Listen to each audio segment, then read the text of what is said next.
যুবক ভাইরা শোনো, তোমাদেরকে বলছি বুঝো, তোমার প্রেমিকা আছে, যার সঙ্গে প্রেম করে অস্তিত্ব নষ্ট করে দিচ্ছ, যার সঙ্গে টেলিফোনে কথা না বললে তোমার ভাল লাগে না। আরে বোকা, হয়তো তোমার প্রেমিকা গার্লফ্রেন্ডের চামড়া অনেক স্মার্ট, তার চেহারা এক্সট্রা অর্ডিনারি করা, তার বয়স খুব চমৎকার, তার টেলিফোনে কথা শুনলে বাতের প্লেট ফালাইয়া কুত্তার মতো দৌড় দাও। যুবক, তুমি যার প্রেমে পড়ে জিন্দগি নষ্ট করে দিচ্ছ, যার চামড়ার সৌন্দর্য আর মুখের ভাষা শুনে পাগল হয়ে গিয়েছ, মুখা তুই জানিস না কসম রব্বে পাকের জাতের, আজকে রাত্রে যদি ওই সুন্দরী তোমার প্রেমিকা মরে যায়, 72 ঘন্টার ভিতরে তার সুন্দর চামড়ার থেকে বের হবে পোকা। ঠিক কিনা বলেন? শুধু পোকা বের হবে, পোকা। যুবক, তুমি যার প্রেমে পড়েছ, যার সাথে সম্পর্ক করে মা বাবার সঙ্গে খারাপ ব্যবহার শুরু করেছ, যার প্রেমে পড়ে পড়ালেখা বাদ দিয়েছ, যার সাথে সম্পর্ক ঠিক রাখতে গিয়ে ফেন্সিডিল ইয়াবা ধরেছ, যার সাথে সম্পর্ক করতে গিয়া মা বাবার মুখে চুনকালি দিয়েছ, যে মেয়েকে ঠিক রাখতে গিয়া মা বাবার মুখ নষ্ট করেছ, যাকে ভালোবাসতে গিয়া দেশে বিদেশে ইনকাম করে সব টাকার সম্পত্তি ওই মেয়ের পিছনে ব্যয় করেছ, সারা রাত জেগে ওই মেয়ের সাথে কথা বলো।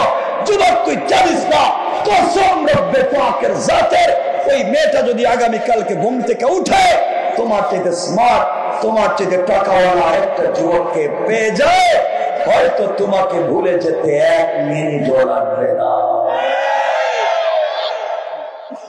রব আফসোস করে বলছেন, রব আফসোস করে বলছেন, ইয়া আইয়ুহাল ইনসান মা গাররাকা বিরাব্বিকাল কারীম, এই মানুষ তোদের কি হয়েছে, কে তোদেরকে বিভ্রান্ত করেছে আমার মতো মহান রব থেকে, অথচ আল্লাযী খালাকাকা, আমি তোমাদেরকে তৈরি করেছি, তোমরা কেন আমাকে চিনো না, তোমরা কেন দিকভ্রান্ত হয়ে ছুটে বেড়াও, আমাকে চিনো।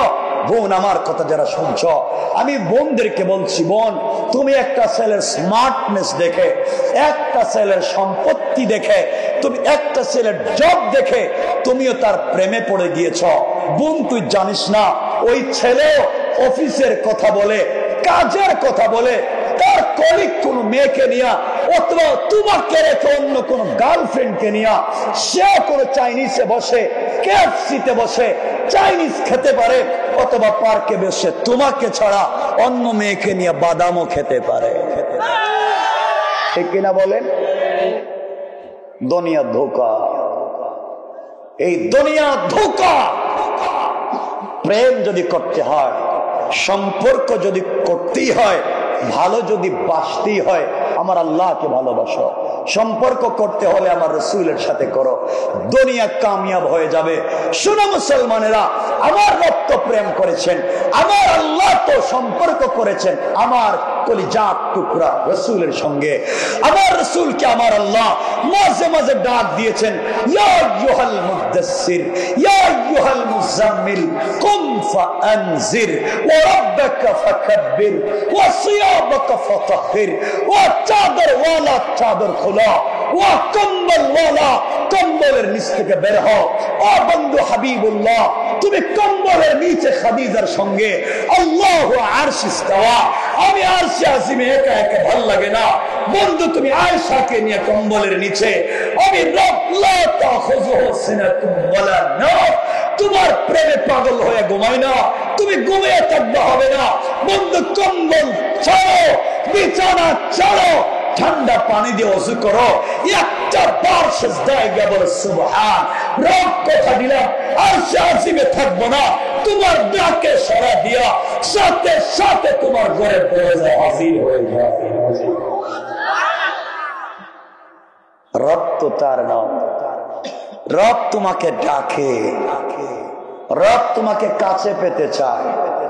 বান্দা আল্লাহকে চিনে না। যুবক ভাই, তুমি রবকে চিনো না, সারাদিন নষ্টামি বদমাইশি নাফরমানি করে বেরিয়েছ। ইশার পরে রাত্রেবেলা যখন ঘুমাইতে যাও, ফেরেশতারা রবকে বলছে, আল্লাহ ও নাফরমান বান্দা একটা বারও তোমার কথা শুনে নাই, তুমি বলো না ওরে কি করি।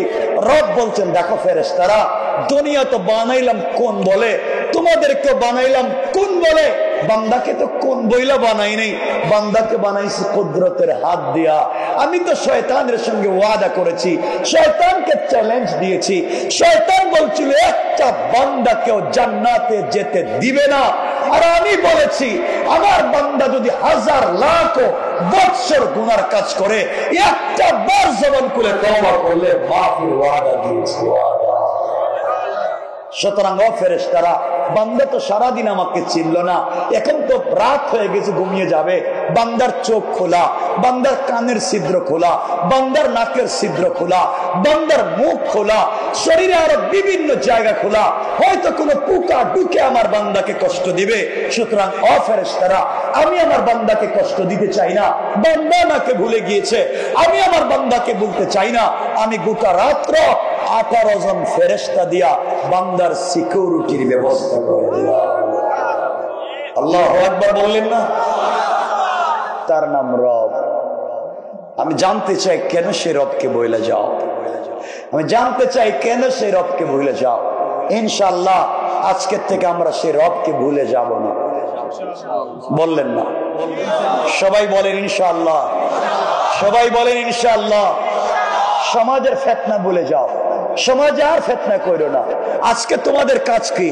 তোমাদের কাজ হলো কে নাবির নিচে হাত বাঁধে, কে বুকের উপরে হাত বাঁধলো, কে কলজার উপরে হাত বাঁধলো, কে মাথার উপরে হাত বাঁধলো, কে জুড়ে আমিন বললো, কে আস্তে আমিন বললো, খিয়া নবী সালাম আলাইকা বললো, খিয়া নবী সালাম আলাইকা বললো না, কে নবীকে নূরের তৈরি বললো, কে নবীকে মাটির তৈরি বললো। এই সব ফিতনা বাদ দাও, সব ফিতনা বাদ দাও। যারা আমার আল্লাহর তাওহীদ মানে, যারা আমার রাসূলের রিসালাত মানে, যারা আমার জবাই করে পশুর গোশত খায়, যারা আমার কিবলার দিকে মুখ করে সালাত পড়ে, তারা যাই হোক আমার ভাই। কথা বলেন না কেন? তারা আমার ভাই, ফিতনা কইরেন না। আজ দুই ভাই একই ঘরে থাকে, দুই ভাই একই প্লেটে খায়, দুই ভাই একই টেবিলে খাবার খায়। ফিতনার কারণে দুই ভাই নামাজ পড়ে দুই মসজিদে। আছে না এগুলা? কি সমাজটাকে দিলেন, কি সমাজকে দিয়েছেন? কষ্ট হচ্ছে আপনাদের? সমাজকে দিকভ্রান্ত করবেন না। সুতরাং এই সমাজকে সুন্দর করতে গেলে, সমাজকে ভালো পথে নিয়ে আসতে গেলে, আলোচনার শুরুতে যে কথা বলছিলাম, লাগবে আল কোরআন, লাগবে। আচ্ছা, এখানে যারা বসে আছেন আপনাদের দুশমন নাই? একজন এমন লোক আছে নিজের দুশমন নাই? বলেন না কেন? আছে, সবার দুশমন আছে। তো আপনারা দুশমন থেকে বাঁচবার জন্য কত কিছুই করেন, সিকিউরিটির ব্যবস্থা করেন, পীরদের কাছে হুজুরদের কাছে গিয়ে তাবিজ জানেন, কবর জানেন, বহুত কিছু করেন। সব বাদ দিয়ে দেন, কিচ্ছুর দরকার নাই। রব বলেছেন কিতাবুন আনজালনাহু ইলাইকা লিতুখরিজান নাসা মিনাজ যুলুমাতি ইলান নূর। কোরআন যদি সাথে রাখতে পারো, কোরআন তোমাদেরকে সকল অন্ধকার থেকে আলোর পথ দেখায় দিবে। বলেন না সুবহানাল্লাহ? বলেন আল্লাহু আকবার বলেন। লাগবে না, ওটা দিলে আওয়াজ ওদিকে চলে যাবে, আওয়াজ চলে যাবে। কথাগুলো শুনেন কি বলতে চাই। আমার মুসলমান বন্ধুগণ, গভীর মনোযোগ। কোরআন মানুষকে কেমনে বাঁচাইয়া দিতে পারে, কোরআন সমাজের মানুষকে কেমনে পরিবর্তন করতে পারে, তোমাদেরকে সেই কথাগুলোর দিকে নিয়ে যাচ্ছি। আল্লাহর নবী দ্বীনের দাওয়াত দিতে লাগলেন। নবীজি দ্বীনের দাওয়াত দিলেন। মূল ঘটনা বলবো না, শুধু কোরআন সাথে থাকলে কি হয় বোঝাতে চাই। আল্লাহর নবীর কাছে আল্লাহ যখন আয়াত নাযিল করে বলছেন ওয়ানজির আশিরাতাকাল আকরাবিন, বন্ধু আপনি আপনার আত্মীয় স্বজন কাছের লোকগুলার কাছে তাওহীদের দাওয়াত দেন। আমি যে কথা বলতে চাই মনোযোগ দিয়ে শুনবেন।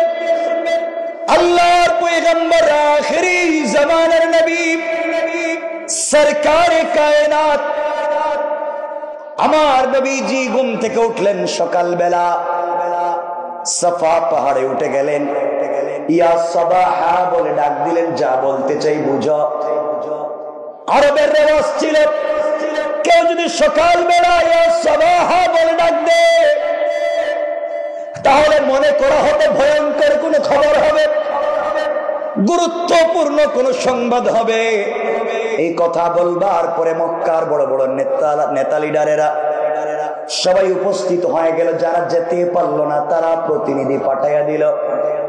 নবীজি সাল্লাল্লাহু আলাইহি ওয়াসাল্লাম তাদের কাছে বলতে লাগলেন, বলো না তোমাদের কাছে আমি কেমন ছেলে, আমি কেমন লোক তোমাদের কাছ থেকে জানতে চাই।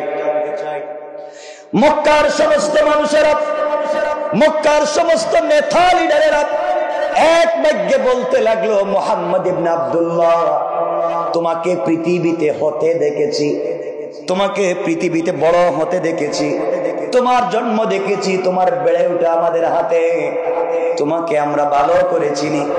এই জমিনে তোমার মতো আমানতদার, বিশ্বস্ত, ভদ্র, ভালো মানুষ আর নাই। সবাই আমার নবীকে এই কথাগুলো বলল, ও মুহাম্মদ ইবনে আব্দুল্লাহ, তোমার মতো ভালো মানুষ আর নাই। আমার নবীজি বললেন, তোমাদের কাছে যদি আমি এত ভালো মানুষ হই, তাহলে আমি কোন কথা বললে তোমরা শুনবে কিনা? সবাই বলতে লাগলো, কেন শুনবো না, বলতে দেরি হবে, আমরা মানতে দেরি হবে না। আমার নবীজি বললেন, তাহলে যদি আমি বলি, আমি যে পাহাড়ে দাঁড়িয়ে আছি, পাহাড়ের অপর প্রান্ত থেকে বিরুদ্ধবাদীরা তোমাদেরকে আঘাত করবার জন্য আসছে, তোমরা কি আমার কথাগুলো মানবে? সবাই ডাক দিয়ে বলল, মুহাম্মদ ইবনে আব্দুল্লাহ, আপনি কথা বলতে দেরি হবে, আমরা মানতে দেরি হবে না। তোমার কথাকে মানবার জন্য কোন সূত্র খুঁজবো না, যুক্তি খুঁজবো না। আমার নবী বললেন, তাহলে শোনো, ভয়ঙ্কর খবর দিচ্ছি, তোমরা মূর্তি পূজা করো, আগুনের পূজা করো, পাথরের পূজা করো, গাছের পূজা করো, তোমরা যে কাজগুলো করে যাও, নিশ্চয় তোমরা জাহান্নামের আগুনে জ্বলতে হবে পরকালীন জিন্দেগিতে। এগুলা থেকে যদি বাঁচতে হয়, আসলিম তাসলাম, ইসলাম কবুল করো, শান্তিতে থাকতে পারবা। আল্লাহ পাক আমাকে নবী এবং রাসূল হিসেবে স্বীকৃতি দিয়েছেন, তোমরা আল্লাহর তাওহীদকে মেনে নাও, আমাকে নবী এবং রাসূল হিসেবে স্বীকৃতি দাও। এই কথাগুলো যখন আমার নবী মক্কার বড় বড় নেতা লিডারদের সামনে প্রচার করতে লাগলেন, মক্কার মানুষেরা কিং কর্তব্য বিমূঢ় হয়ে গিয়েছে। কি জবাব দিবে, কি বলবে, কি বলতে চায় মুহাম্মদ, তাকে কি বলবো?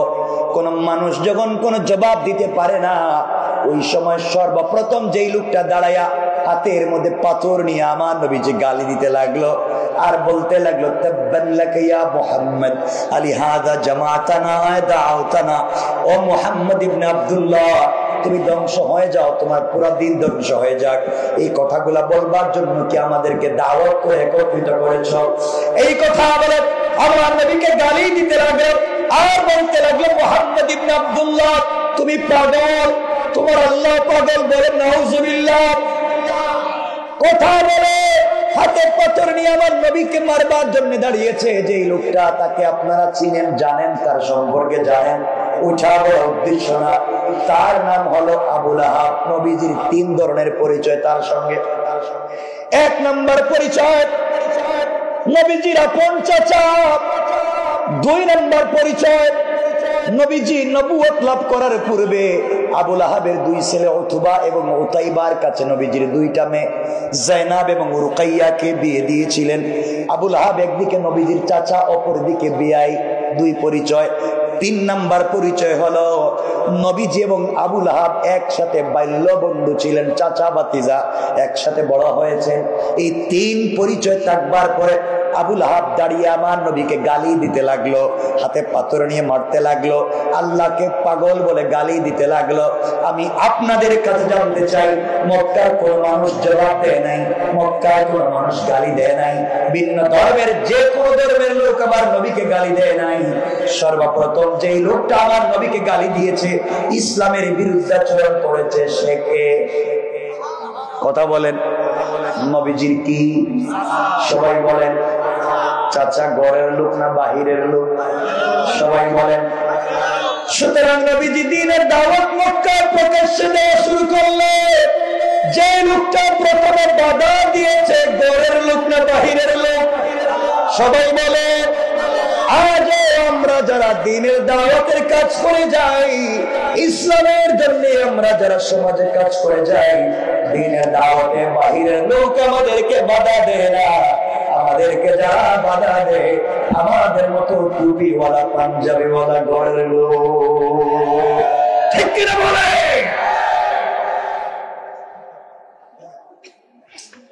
এজন্য মনে রাখবেন মুসলমানেরা, এই জমিন আল্লাহর, এই জমিনে শুধুমাত্র কেবলমাত্র হুকুম চলবে আল্লাহর, তরিকা চলবে রাসূলের।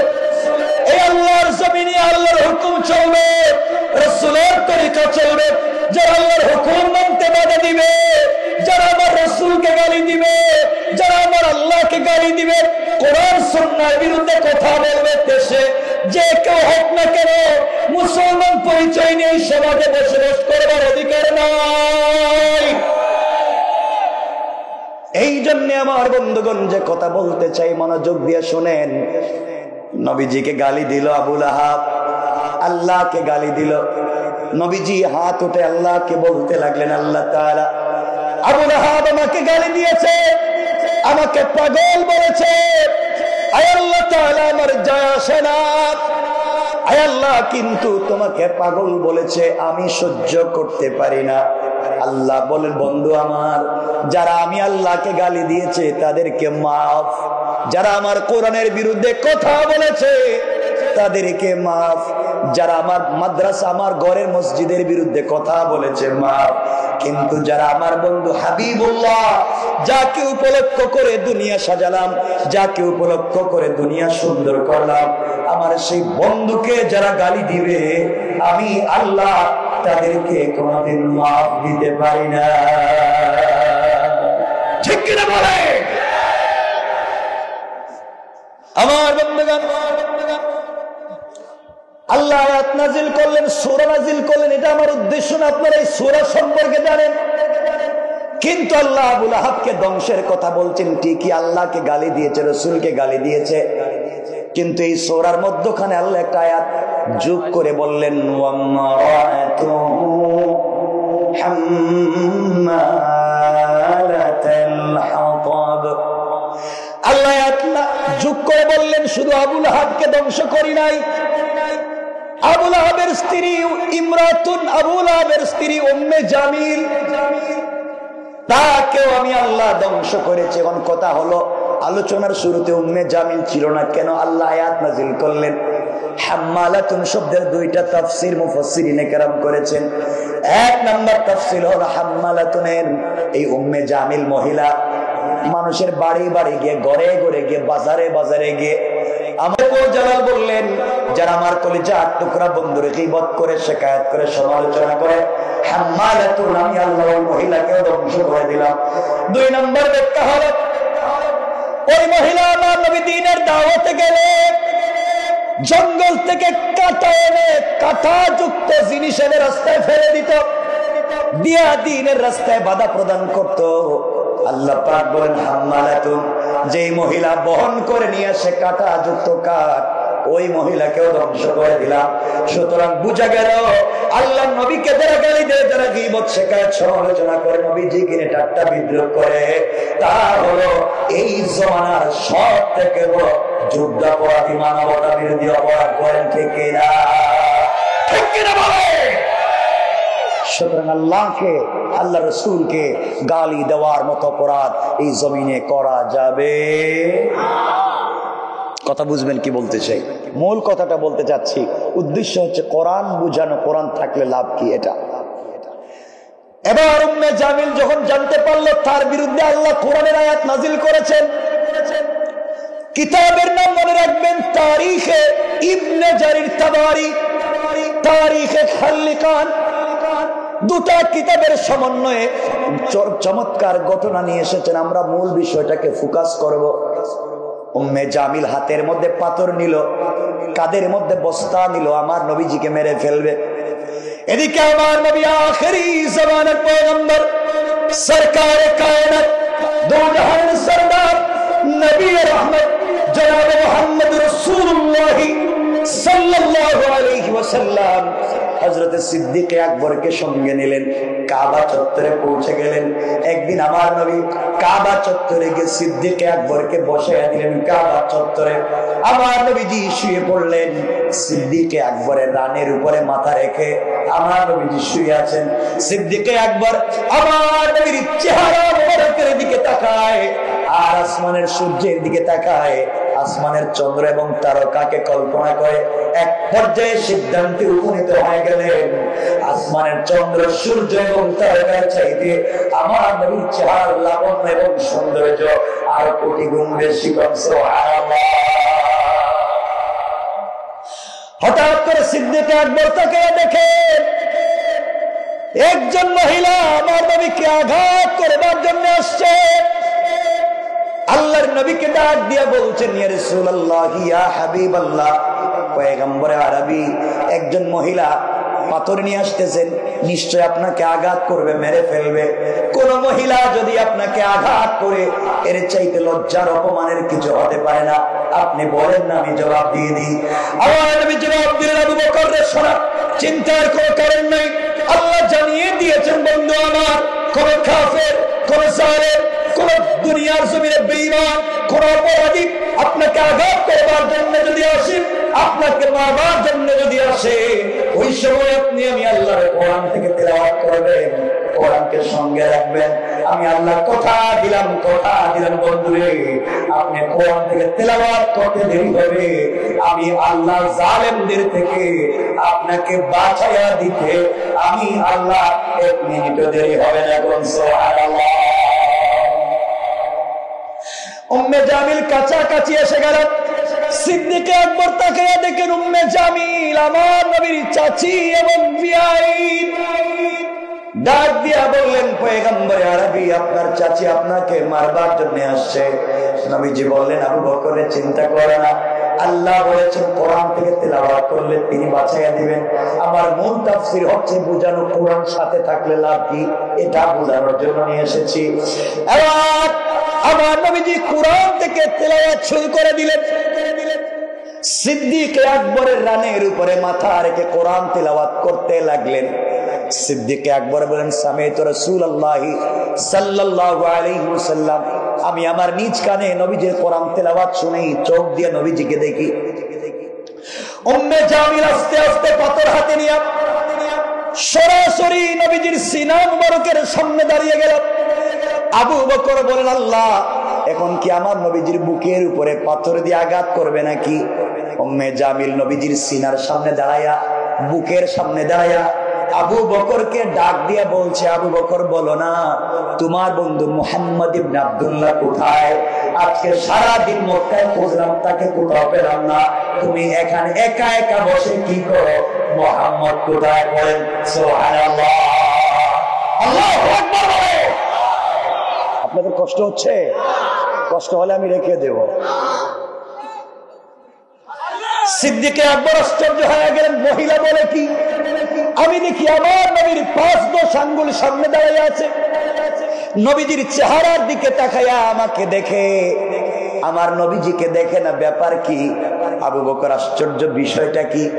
নবীজি শুয়ে আছেন, আমি আমার 2টা চোখ দিয়ে আমার নবীজিকে দেখি, আমি আমার নবীজির কোরআন তেলাওয়াত শুনি।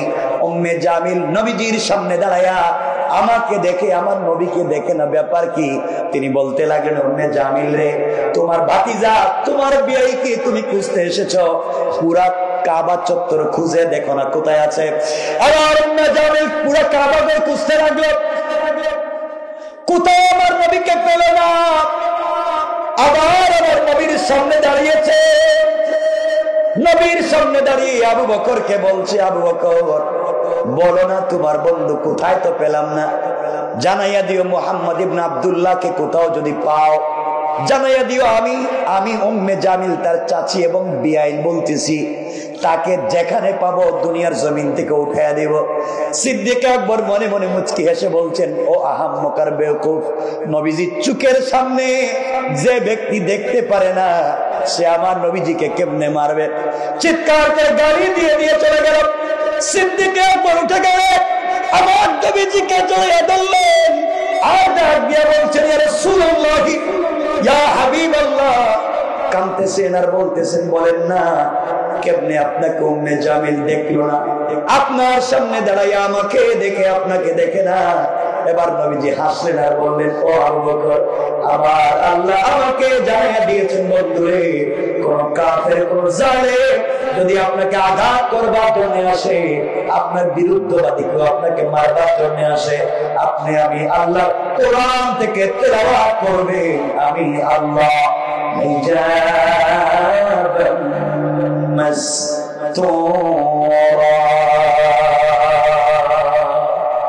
আকাশ থেকে একটা গোপন পর্দা পাঠাইয়া কোরআন তিলাওয়াতের বরকতে ওই কাফের থেকে আমি আল্লাহ পার্টিশন সৃষ্টি করে দিয়ে আপনাকে আলাদা করে দেয়। আল্লাহু আকবার। কোরআন এই জন্য আমার তিলাওয়াত করতে হবে। চাইতে আল্লাহ বললেন, কিতাবুন আনজালনাহু ইলাইকা লিতুখরিজান নাসা মিনাজ যুলুমাতি ইলান নূর। আল্লাহু আকবার। আল্লাহ জানাইয়া দিলেন, বান্দারে কোরআন এমন একটা লাইট, এমন একটা চুম্বক, এমন একটা আলো। কোরআন তোমরা যদি সিস্টেমে অন্ধকারে লাগাইয়া দিতে পারে বান্দা, অন্ধকার থাকবে না, আলোকিত করে দিবেন কে? আর জোরে বলেন কে? কষ্ট হচ্ছে? আপনাদেরকে আরো সামনের দিকে নিয়ে যাই। এই কোরআন থাকলে লাভ কি? ও মুসলমানেরা শুনো, ফিতনা করো না। কোরআন সাথে থাকলে উপকার কি? আপনাদেরকে নিয়ে যেতে চাই, মনোযোগ দিয়ে শোনেন। যেই দিন আমার নবীজি মক্কা ছেড়ে মদিনায় চলে যাবেন, ঘটনা বলবো না, শুধু কোরআন থাকলে লাভ কি বুঝাবো। আমার নবীজি যেদিন হিজরত করে মক্কা থেকে ইয়াসরিবে চলে যাবেন, মদিনায় চলে যাবেন, মক্কা আর থাকবেন না। জিবরিল আমিন আমার নবীকে ঘুম থেকে উঠায়া দিলেন। আমার নবীজি রেডি হয়ে গেলেন, নামাজ পড়লেন, ওযু করলেন, সালাত পড়লেন। জিবরাইল বলছেন, ইয়া রাসূলুল্লাহ, আপনি হিজরত করেন ইয়াসরিবের দিকে, মদিনার দিকে চলে যান। নবীজি আল্লাহর উপরে ভরসা করে কোরআন তেলাওয়াত করলেন, নামাজ পড়লেন, ঘর থেকে বের হয়ে যাবেন। হঠাৎ করে তার কানে আওয়াজ আসলো, ঘরের চতুর্দিকে কাফেররা, বেঈমানেরা বেষ্টন করে রেখে দিয়েছে। নেজানিয়া, তীর নিয়ে, বল্লম নিয়ে আমার নবীজিকে উঠাইয়া দিবেন। আমার নবীজি আল্লাহকে ডাক দিয়ে বলছেন, আল্লাহ তাআলা আপনি আমাকে বলেছেন ঘর থেকে চলে যাওয়ার জন্য মদিনার দিকে, আমি কেমনে ঘর থেকে বের হয়ে যাব? আমার ঘরের চতুর্দিকে কাফেররা দাঁড়িয়ে আছে। আল্লাহ বলেন, বন্ধুরে তোমার কাজ হলো আমার কোরআন সঙ্গে নিয়া আমার উপরে ভরসা করে ঘর থেকে বের হওয়া তোমার দায়িত্ব, আর সকল কাফেরদের থেকে হেফাজতের জিম্মাদার স্বয়ং আমি আল্লাহ। এবার আমার নবীজি তৈরি হয়ে গেলেন, ঘর থেকে বের হয়ে যাবে। ঘর থেকে বের হবেন আমার নবীজি, দরজার সামনে পৌঁছে গেলেন, দরজা খুলে বের হয়ে যাবেন। আল্লাহকে ডাক দিয়ে বলছেন, আল্লাহ তাআলা আপনি বলেছেন আমি ঘর থেকে বের হব, আপনি হিফাজত করবেন, আপনি দায়িত্ব নিয়েছেন। কোরআন থেকে তেলাওয়াত করলে আপনি বাঁচাইয়া দিবেন, সব আমি মানে। আয় আল্লাহ তাআলা, কিন্তু বের হতে পারবো কেমনে? ঘরের চতুর্দিকে কাফের, আমি জানি আপনি আমাকে বাঁচাইয়া দিবেন। ওয়ালাকিন লিয়াতমাইন্না কলবি, কিন্তু অন্তরে প্রশান্তি পাচ্ছি না। ঘর থেকে বের হলে কাফেররা তো আমাকে মারতে পারে, আপনি কোন প্রটেক্ট দেন, আমাকে বলেন কোন কৌশল করলে কাফেরদের থেকে বেঁচে যাব। এবার আল্লাহ বলেন, আমার বন্ধুরা, ও আমার বন্ধু, হাতের মধ্যে কিছু কঙ্কর নেও, হাতের মধ্যে কিছু বালি নেও, হাতের মধ্যে কিছু পাথর নেও, আমার কোরআন থেকে তেলাওয়াত করো, ওগুলার মধ্যে ফু দিয়া ঘরের দরজা খুলে সামনের দিকে নিক্ষেপ করে দাও, এর মাধ্যমে তোমাকে কাফেরদের থেকে আমি বাঁচাইয়া দেব। এবার নবীজি বলছেন, আল্লাহ তাআলা আপনি বললেন হাতের মধ্যে কঙ্কর নিব, দুলা নিব, বালি নিব, পাথর নিব, কাফেরদের উপরে মারবো, আপনি বাঁচাইয়া দিবেন। কাফেরদের উপরে নিক্ষেপ করব, যেদিকে যাবে তো সেদিকে, কিন্তু কাফের তো আমার ঘরের চতুর্দিকে, আমি তো মারলে একদিকে মারবো, অন্যদিকের কাফেররা তো আমাকে তীর মেরে মেরে ফেলতে পারে, কারণ একসাথে তো আমি চতুর্দিকে পাথর দিতে পারবো। কথা বলেন। আমি তো একসাথে সব দিকে পাথর মারতে পারবো না, আমি হয়তো দরজা খুলে সামনের দিকে দিব, কিন্তু কাফেররা তো আমাকে যে কোনো দিক থেকে আক্রমণ করবে। আমার নবীকে আল্লাহ জানাইয়া দিলেন, বন্ধুরে তোমার কাজ হলো আমার কোরআন তেলাওয়াত করে, কোরআন এমন একটা ম্যাগনেট, এমন একটা লাইট, এমন একটা চুম্বক, কোরআন তেলাওয়াত করে সামনের দিকে নিক্ষেপ করার দায়িত্ব তোমার, আর চতুর্দিকে কাফেরদের চুকে চুকে পৌঁছে দেওয়ার দায়িত্ব নিলাম আমি আল্লাহ। আবার আমার নবী কোরআন থেকে তেলাওয়াত করলেন, হাতে কঙ্কর নিলেন, ফু দিলেন, দরজার পাঠ করলেন, সামনের দিকে মারলেন, শুধুমাত্র সামনের দিকে এক মুষ্টি মারলেন, শেষ। তাকায়া দেখেন চতুর্দিকের কাফেরদের চোখে পৌঁছে গিয়েছে। পিছনের কাফেরেরা চোখ রগড়াতে লাগলো, সামনের ডাইনে বামে সকল কাফেররা চোখ মুছতে লাগলো। নবীজি বুঝলেন কেমনে সবার চোখে পৌঁছে গিয়েছে। নবীজি মদিনায় চলে গেলেন। হিজরতের ঘটনা বড় উদ্দেশ্য না, ধরেন নবীজি মদিনায় পৌঁছে গেলেন, কেউ নবীজিকে দেখলো না। একদিন সুযোগ বুঝে আল্লাহ বলছেন, বন্ধুরে ওই দিন তুমি শুধু সামনের দিকে নিক্ষেপ করলা, কেমনে তুমি কাফেরদের হাত থেকে বাঁচলা, কেমনে বাঁচতে পারলা আমাকে বল। আমার নবী বললেন, আল্লাহ আমি তো সামনের দিকে কোরআন তিলাওয়াত করে নিক্ষেপ করলাম, চতুর্দিকের কাফেরদের চুকে কেমনে গেল আমি জানি না, আপনি জানেন। আবার আল্লাহ জবাব দিলেন, বন্ধুরে তুমি জানোনি, তুমি যখন কোরআন থেকে তেলাওয়াত করে পাথরগুলো সামনের দিকে নিক্ষেপ করেছো, নিক্ষেপ করার সাথে সাথে ওটা তুমি তোমার হাত থেকে নাই। আবার আল্লাহ বললেন, রামাইতা ইযা রামাইতা ওয়ালাকিন্নাল্লাহ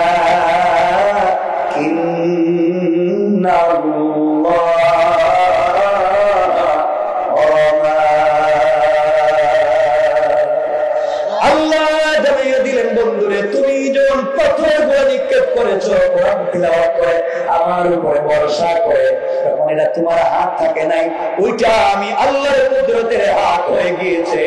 আর আমি আল্লাহ আমার হাত দিয়া সকল কাফেরদের চোখে চোখে পৌঁছে দিয়েছি। আল্লাহু আকবার বলে। এই জন্য আমার আল্লাহ বললেন, ও দুনিয়ার মানুষেরা, কিতাবুন কোরআনে কারীমের 13 নম্বর পারা 14 নম্বর সূরা, সূরা ইব্রাহিমের প্রথম আয়াতে আল্লাহ বললেন, কিতাবুন আনজালনাহু ইলাইকা লিতুখরিজান নাসা মিনাজ যুলুমাতি ইলান কোরআন যদি পড়তে পারো, কোরআন সাথে রাখতে পারো, কোরআন বুঝতে পারো, পৃথিবীর মানুষ যত বাধা দেখ না কেন, যত অন্যায় করুক না কেন, কোরআনের উপরে যদি তোমার বিশ্বাস থাকে, এই পৃথিবীর মানুষ তোমার কোনো ক্ষতি করতে পারবে না। কোন ঠিক কিনা? ঠিক কিনা বলে। এতক্ষণে আপনাদেরকে বুঝাতে চাইলাম কোরআন সাথে থাকলে লাভ কি। আপনাদের মনে কষ্ট হচ্ছে, আমার মনে হইতেছে অসুবিধা হচ্ছে। রাত্রে কিন্তু 12টার কাছাকাছি হচ্ছে আর আপনাদের কষ্ট হচ্ছে। একটা হাত তুলেন তো দেখি কার কার কষ্ট হচ্ছে। ওরে আল্লাহ রে, এতক্ষণ ওয়াজ করলাম, এতক্ষণ তাও কষ্ট হচ্ছে। কষ্ট হয়, অসুবিধা হয়। সবাই একবার হাত উপরের দিকে উঠান, সবাই উঠান, সবাই উঠান, আওয়াজ করে বলেন লিল্লাহে তাকবীর। সকল আওয়াজ করে বলেন নারে তাকবীর। আল্লাহ কবুল করুন। যে আওয়াজ দেন আপনারা তো আমার ব্যাখ্যায় দিতেছে, এই আওয়াজে তো আমি জিন্দেগিতে ওয়াজ করতে পারি, আপনার কথা বলতে পারেন না। কথাগুলো শুনেন, আপনাদের কেমন একটা চমৎকার জিনিসের দিকে নিয়ে যাচ্ছি। হয়তো আজকে আমি বলবো, জীবনে আর শুনতে নাও পারেন, জীবনকে পরিবর্তন করে দেওয়ার মতো একটা জায়গায় আপনাদেরকে নিয়ে যাচ্ছি। জিন্দেগি টোটাল চেঞ্জ হয়ে যাবে ইনশাআল্লাহ।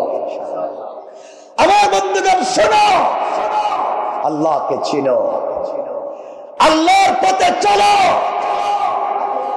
ফিতনা মুক্ত সমাজ গড়ো। এই জমিনে দিন কায়েম করে দিবেন কে? আওয়াজ করে বলেন কে? সুতরাং আপনাদেরকে একটা আমলের দিকে নিয়ে যাই, সংক্ষেপ করে বলতে চাই। ও মুসলমানেরা শোনো, জিকির করো, তাসবিহ পড়ো, দরুদ শরীফ পড়ো। নবীজি সাল্লাল্লাহু আলাইহি ওয়াসাল্লাম বলেছেন, রব হাদিসে কুদসিতে বলছেন জিবরিল আমিনকে আল্লাহ যখন তৈরি করলেন, কাকে? জিবরাইলকে। কাকে? সবাই বলেন কাকে? জিবরাইলকে আল্লাহ তৈরি করলেন। তৈরি করবার পরে জিবরাইল আল্লাহকে বলছেন, আল্লাহ আপনি বলেন না কি করলে 100% আপনি খুশি হয়ে যাবেন। আবার আল্লাহ বলতে লাগলেন, জিবরাইল রে, এই পৃথিবীতে কোন জিনিস দিয়ে আমাকে খুশি করা যাবে না। এই পৃথিবীতে আমাকে আসমান জমিন আরশ কুরসি লৌহ কলম যদি আমার সামনে দিয়ে দেয়, আমাকে খুশি করা যাবে না।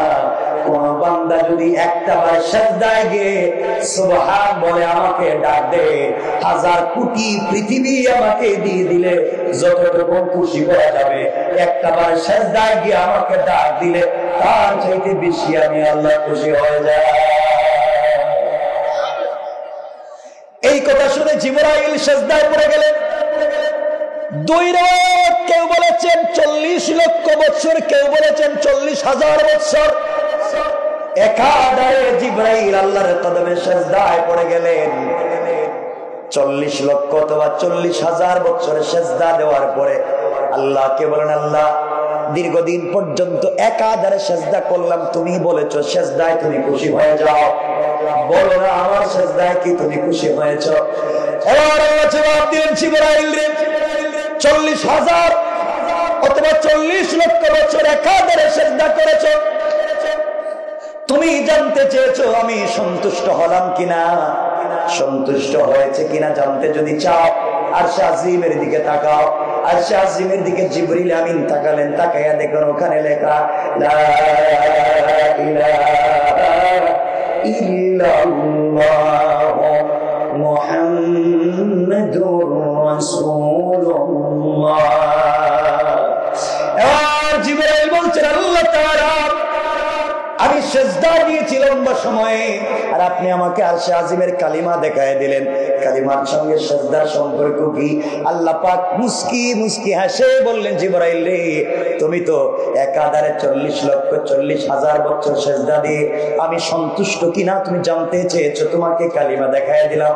জিবরাইল রহস্য শোনো, এই কালিমা আকায়ে নামদার তাজদার মদিনা সরকার কায়নাত দো জাহানের সরদার নবী রহমত জনাব মুহাম্মদ রাসূলুল্লাহ সাল্লাল্লাহু আলাইহি ওয়াসাল্লামকে আমি আল্লাহ হাদিয়া দিতে চাই।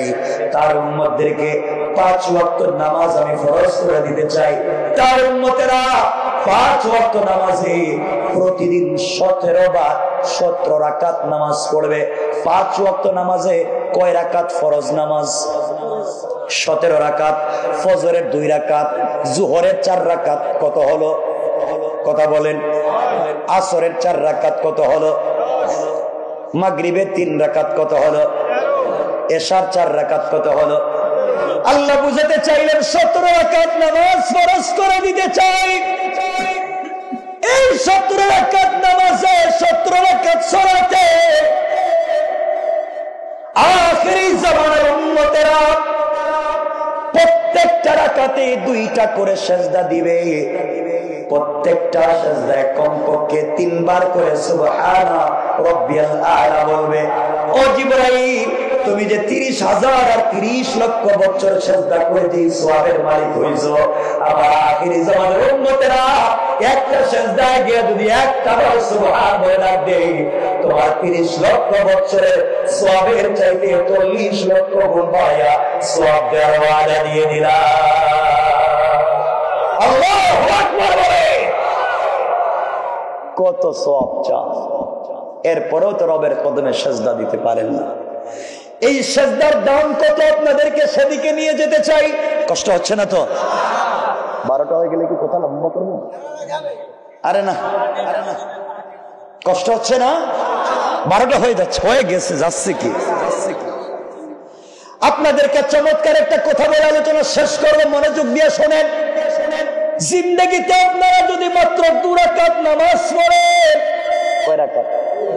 সবাই বললেন না, সবাই বলেন, আরো জোরে বলেন।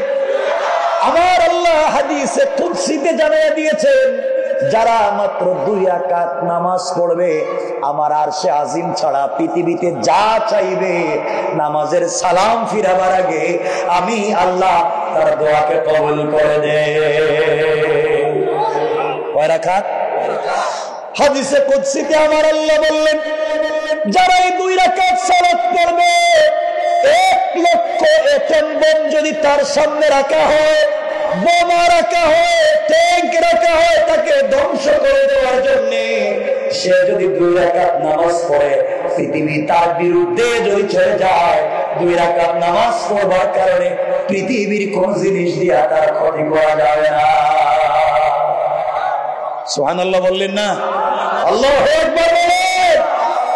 কয় রাকাত? কয় রাকাত? 2 রাকাত। এই নামাজটা হচ্ছে সালাতুল হাজাত। কি নামাজ? মাত্র সালাতুল হাজাত। কেমনে পড়বেন এই নিয়ম আমি বলে দিচ্ছি আলোচনায় সংক্ষেপ করে। এই 2 রাকাত নামাজ পড়বেন, যা চাইবেন কসম রব্বে পাকের জাতের, আজকে নিয়ত ঠিক করেন, আকীদা বিশ্বাস ঠিক করে আজকে পড়েন। রব বলেছেন সালাম ফিরাবার আগে কবুল করার ওয়াদা। আল্লাহু আকবার বললেন, আরো জোরে বলেন। বিশ্বাস হচ্ছে না? একটু না বিশ্বাস হচ্ছে? বাস্তব ঘটনার দিকে নিয়ে যাই। আমার মুসলমান বন্ধুগণ গভীর মনোযোগ। এই দুনিয়ার জমিনে আল্লাহর একজন বুজুর্গ আলেম ছিলেন, আল্লাহর ওলি ছিলেন, যার নাম ছিল হাকিম লোকমান। লোকমানে হাকিম যার নাম ছিল, তিনি কোনো পয়গম্বর না, রাসূল না, কিন্তু তার চরিত্র কথাবার্তা আল্লাহর কাছে তো ভালো লেগেছে।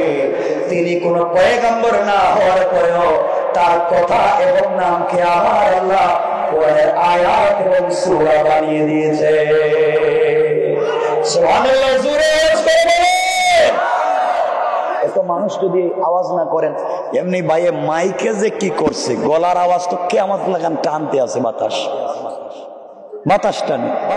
আমি কথা বলি আমার কথা দূরে যায় না, আমি যে কথা বলি দূরে যায় না। আসছি তো নতুন জায়গায়, কিছু বলতেছি না, শুধু তোমার ব্যবসা নষ্ট হয়ে যাবে। শোনো মুসলমান,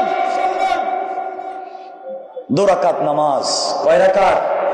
সবাই বলেন, আওয়াজ করে বলেন, কয় রাকাত? আজকে দিলে বসাইয়া দেন, দিলে বসাইয়া দেন। আরে আমি বলছি আমার বাস্তব লাইফের কথা, এগুলা বললে তো আপনারা আবার অন্যদিকে মনে করবেন। আমি আমার বাস্তব লাইফের কথা বলছি। আপনারা জানেন, হয়তো অনেকে জেনে থাকেন, ব্যক্তিগত আমাকে অনেকে চিনেন, এই দুনিয়ায় আল্লাহ নাই এমন কোন জিনিস নেই যেটা আল্লাহ আমারে দেয় না। পৃথিবীতে চাওয়া পাওয়ার সব আমাকে আল্লাহ দিয়েছে এই বয়সে, সব।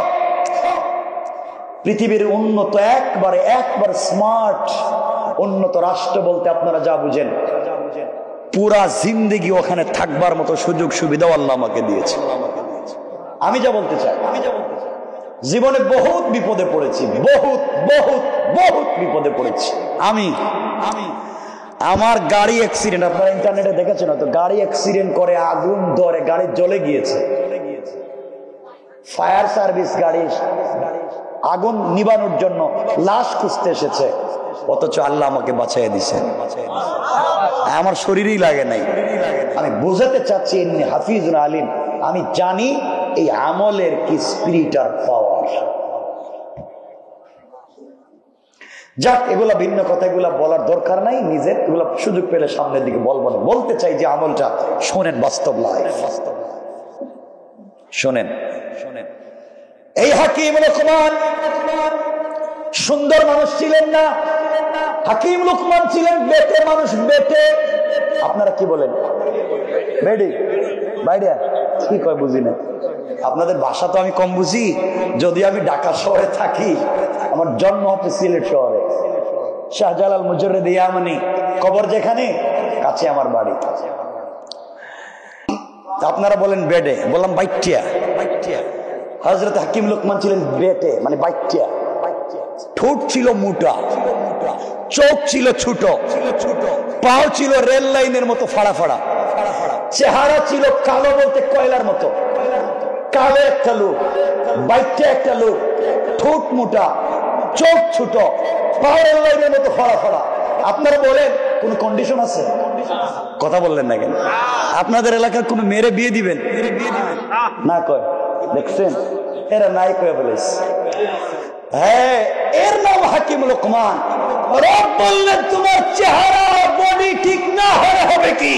তোমার জবানে রবের কাছে এত দাম, তোমার জবানকে কোরআনের আয়াত বানিয়ে দিয়েছে। আল্লাহু আকবার। হযরত বেলাল হাবশী কালো না সুন্দর? বলেন না, কেমন কালো? একেবারে কালো। বাড়ি তার ইথিওপিয়া।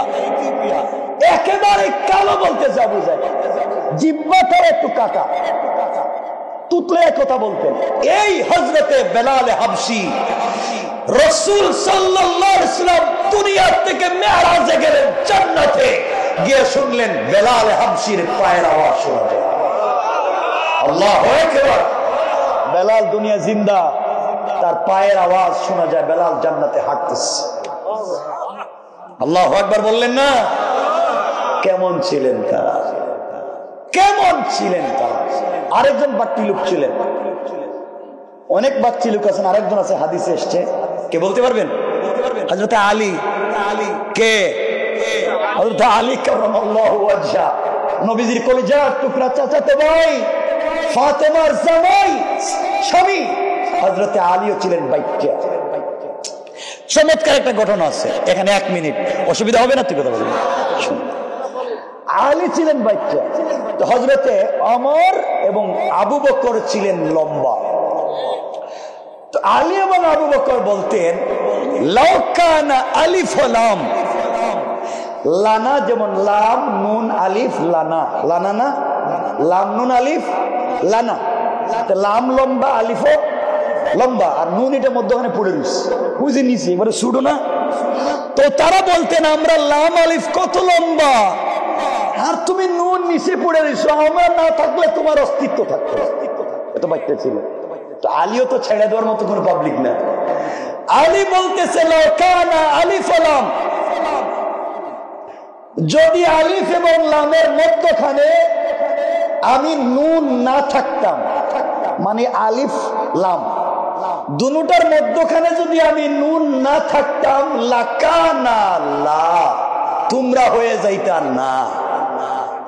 সুবহানাল্লাহ বললেন না? লানা লিখতে লাম নুন আলিফ, আমাকে নুন বাদ দিয়ে দাও, তাহলে কি হয়? লা, মানে কিচ্ছু নাই। তাহলে আমি না থাকলে তোমাদের কিচ্ছু নেই। সুবহানাল্লাহ বললেন না? এই আলী বাচ্চা ছিলেন, কিন্তু রাসূল পাক এমন একটা পরিবার যার স্ত্রী জান্নাতি মহিলাদের সরদারিনী, যার ছেলেরা জান্নাতের যুবকদের সরদার, যাকে আল্লাহ বানিয়েছেন আসাদুল্লাহিল গালিব, গোটা দুনিয়ার কাফেরদের সামনে বিজয়ী বাঘ,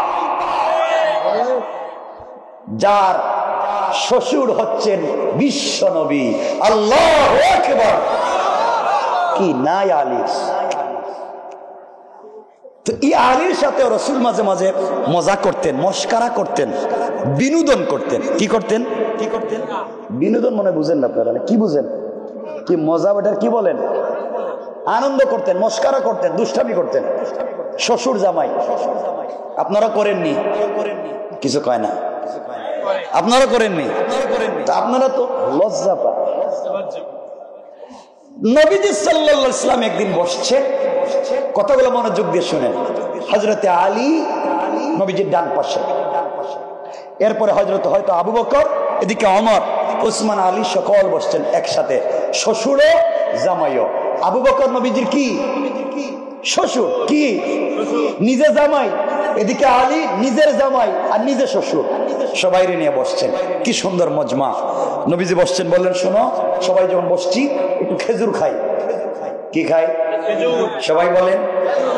সবাই খেজুর খাচ্ছেন মজা করে। নবীজি যে মজলিসে আসেন, সাহাবায়ে কেরাম বসে সবাই মজা করে খেজুর খাচ্ছেন। নবীজি হঠাৎ করে বলছেন, ও সাহাবীরা, খেজুর খাওয়া থামাও। সাহাবায়ে কেরাম আশ্চর্য হয়ে গেলেন, এই কাজ তো কোনোদিন নবীজিকে করতে দেখি নাই, খেজুর খাওয়া থামাবো কেন? থামাইয়া দিলেন। নবীজি বলেন, শোনো, আমি তোমাদের মজলিসে বসা, আমার সামনে বসে তোমাদের লজ্জা বলতে নাই? এমন পেটুক এখানে বসছে আমার সামনে, এত বেশি খায় এটা তো জানি না। সাহাবায়ে কেরাম আশ্চর্য হয়ে গেলেন, কি রে আল্লাহ, নবীজির সামনে এমনি লজ্জা খাওয়া যায় না, আর এত বড় পেটুককে? নবীজি বললেন, যার সামনে যত বেশি খেজুরের দানা, খেজুরের বিচি দেখবে, সে তত বড় পেটুক। আপনারা কি কন? পেটুকই তো কন। সাহাবায়ে কেরাম লজ্জা খাবার বন্ধ করে খুঁজতেছেন পেটুককে। খুঁজতে খুঁজতে দেখা যায় আলীর সামনে খেজুরের একটা স্তূপ হয়ে গেছে বিচি। ওমর আলী বলছে, বলছিলামই তো কি হইব, খায় বেশি। নবীজির কাছে বসে লজ্জা শরম নাই, এত বেশি খেজুর খাইলো, আমাদের মুখ দেখাতে পারলাম না। আলী তো ছাইড়া দেওয়ার লোক না। আলী দাঁড়ায়, শোনো, লজ্জা শুধু আমার একার না, আমি হয়তো বেশি বেশি খাই, আমি পেটুক, কিন্তু আমি তো এমন পেটুক খায়া তো বিচিগুলো রাখছি, কিন্তু এই মজলিসে আমার চাইতো বড় পেটুক আছে, যার সামনে দেখবা বিচি নাই, হে তো খেজুর খাইছে খাইছে বিচি শুদ্ধ খাইছে। সুবহানাল্লাহ বললেন না? সাহাবায়ে কেরাম চিন্তা করলেন, এত বড় পেটুককে খেজুরও খাইছে বিচিও খাইছে। সাহাবায়ে কেরাম খুঁজতে খুঁজতে দেখেন নবীজির সামনে একটাও বিচি নেই। সুবহানাল্লাহ বললেন না? সাহাবায়ে কেরাম বুঝতে পারলেন নবীজি খেজুর ঠিকই খেয়েছেন, আর বিচিগুলো আলীর সামনে রাখছেন। সুবহানাল্লাহ, সুবহানাল্লাহ বলেন না? কেমন ছিল একজন স্বামী একজন শ্বশুরের মধ্যে বিনোদন আর ভালোবাসা। আর আমাদের শ্বশুর জামাই যদি হইতো কিছু বানি, এই রাস্তা দিয়ে শ্বশুরের জামাই হাঁটতেছে, কিছু দূর যাওয়ার পরে জামাই আব্বা, বলে কি হয়েছে? তোমার কাছে সিগারেট আছে? তুমি অর্ধেক আর আমি অর্ধেক, দুজন সিগারেট ধরে গান ধরছে আর হাঁটতেছে, মনে হইতেছে দুই ধুলা হয়ে যেতেছে। এই তো সমাজ। কষ্ট হচ্ছে আপনাদের? আমার বন্ধুগণ, কথাগুলো দিল দিয়ে শোনা, যা বলতেছে খুব সংক্ষেপ বলার উদ্দেশ্য নিয়েছি, কিন্তু লম্বা হয়ে যাচ্ছে, আমাকেও ঢাকায় যাওয়া লাগবে। আমার বন্ধুগণ, কথাগুলা দিল দিয়ে শুনেন, কি বলতে চাই লিখে রাখেন, আমলগুলা কলবের সঙ্গে মিলে আনেন। এই হাকিম লুকমান সন্তানদেরকে নিয়ে বসে আছেন, ওসিয়ত করতেছেন, নসিহত করতেছেন, দুনিয়ার জমিনে কেমনে চলা লাগবে, আল্লাহকে কেমনে পাওয়া লাগবে। আল্লাহ না থাকুক, সাউন্ড থাকুক, আমার বন্ধুগণ, হাকিম লুকমান বললেন, শোনো, সন্তানদেরকে দ্বীনের দাওয়াত দিচ্ছেন, নসিহত করতে লাগলেন। এক ছেলে ডাক দিয়ে বলতেছে, আব্বাজান, আপনার কাছে আমি আর কিছুই চাই না, বহুত নসিহত করেছেন, আপনার নসিহত শুনেছি, কিন্তু আমি বিজনেস করতে চাই। কি করতে চাই? আমি বিজনেস করতে চাই, আমাকে টাকা দাও। হাকিম লুকমান বলছেন, বাবারে, তোমাকে বিজনেস করবার টাকা দিব, আমার কাছে টাকা নাই। সন্তান বলছে, আব্বাজান, আপনার কাছে আমি কিছুই চাই না, টাকা দেন, আমি বিজনেস করব।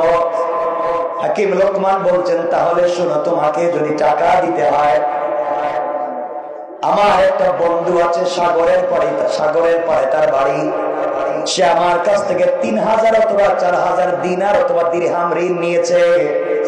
তার কাছ থেকে যদি ওই টাকাগুলা নিয়ে আসতে পারো, ওই টাকাগুলা দিয়ে তুমি ব্যবসা করতে পারবে, এছাড়া কোনো পথ নাই। হাকিম লুকমানের ছেলে বলছে, আব্বাজান, আমি আপনার ওই বন্ধুর কাছ থেকে টাকা এনে বিজনেস করতে চাই। হাকিম লুকমান বলছেন, বাবারে, তুমি টাকা আনতে পারবে এ কথার নিশ্চয়তা নাই, কারণ আমার বন্ধুর কাছে যাওয়ার সময় তুমি যে রাস্তা দিয়ে যাবে, ঘাটে ঘাটে মৃত্যুর সুযোগ আছে, যে কোনো সময় তুমি মরে যেতে পারো। এই জন্যে তোমাকে আমি যেতে পারতে বলতে পারি না, তুমি যাও। শেষ কথা হলো, বাবারে, আমার বন্ধুর কাছ থেকে টাকা আনতে হলে এক রাত্র তার বাড়িতে থাকতে হয়। এই পর্যন্ত শত শত লোক তার কাছে ঋণ পায়, যত লোক তার কাছ থেকে টাকা আনতে গিয়েছে, যারাই তার বাড়িতে গিয়েছে, রাত্র বেলাতে গেছে, সকাল বেলা তাদের লাশ নদীতে ভাসানো পাওয়া গিয়েছে। অর্থাৎ পৃথিবীর কোন মানুষ আমার বন্ধুর কাছ থেকে ঋণের ফেরত টাকা পায় না। এখন তুমি গেলে তোমাকে যে টাকা দিবে কোনো গ্যারান্টি নেই, আমি ভয় পাই। সন্তান বলতেছে আব্বা যান আমার বয় হচ্ছে, আপনি বয় পাচ্ছেন, আমি গেলে টাকা কেমনে আনবো? কিন্তু আমার মন বলছে বাবা আপনি যদি আমার জন্য দোয়া করেন তাহলে আপনি দোয়া করলে আমি মনে হয় টাকা গুলা নিয়ে আসতে পারবো। হাকিম লোকমান বললেন বাবা এ কথা এখানেই না, অপরাধ কঠিন, বিপদ আছে। বিপদ কি আব্বা জান বলেন? হাকিম লোকমান বলছেন ও বাবা চলার পথে অনেকগুলো বিপদ আছে, যে বিপদ থেকে বাঁচবার তোমার কোনো সুযোগ নাই। আব্বা জান কি বিপদ আমাকে বলে দেন। বিপদ হলো বাবারে ঘর থেকে তুমি যখন বের হয়ে যাইবা, ঘর থেকে বের হয়ে যাওয়ার সময় তুমি এক বোতল পানি নিয়ে যাইবা। এক বোতল পানি রাস্তায় চলার পথে লাগবে। এক বোতল পানি নিয়ে তুমি যখন ঘর থেকে বের হবা, রাস্তায় যাওয়ার পরে ঘর থেকে বের হয়ে কিছু দূর যাওয়ার পরে বিশাল বড় মরুভূমি পড়বে। ওই মরুভূমিতে যাওয়ার পরে কিছুক্ষণ হাঁটবার পরে তোমার তৃষ্ণা লাগবে। তৃষ্ণার কারণে পানি পান করবার জন্য পানি বের করবা, কিন্তু পানি বের করে দেখবো ওই পানি গরম উতরায়, পানি উতলাচ্ছে, ধোঁয়া বের হচ্ছে গরম পানি। এই পানি পান করলে তুমি অটোমেটিকলি মরে যাবা। এই জন্য তোমাকে যাইতে বলতেছি না, আরো বড় বিপদ আছে বাবারে। সামনে গেলে বড় জঙ্গল দেখবা, জঙ্গলে ঢুকলে মরে যাবা। এরপরে গাছের গোড়ার কাছে যাইবা, গাছের গোড়ায় গেলে মরে যাইবা। আব্বা জান তাহলে বাঁচবার পর কি বাবা? হাকিম লোকমান বলছেন সন্তান রে কোটি কোটি বিপদের সম্মুখীন হয়ে যাইতে পারে, যে কোনো সময় তুমি মরে যাইতে পারো, এত কঠিন কঠিন বিপদ আসতে পারে।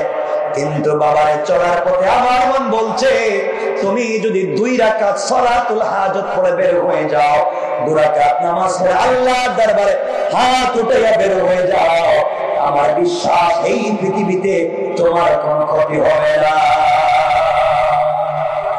সুবহানাল্লাহ বলেন। কেমনে আব্বা জান আমাকে বলেন।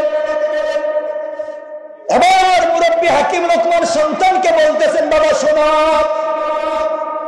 তুমি যখন ঘর থেকে বের হয়ে যাইবা, টাকা আনার জন্য ঘর থেকে বের হয়ে যাওয়ার সময় 2 রাকাত সালাতুল হাজত পড়ে ঘর থেকে বের হইও। বিপদে পড়ে গেলে 2 রাকাত সালাতুল হাজত তুমি আদায় করবা।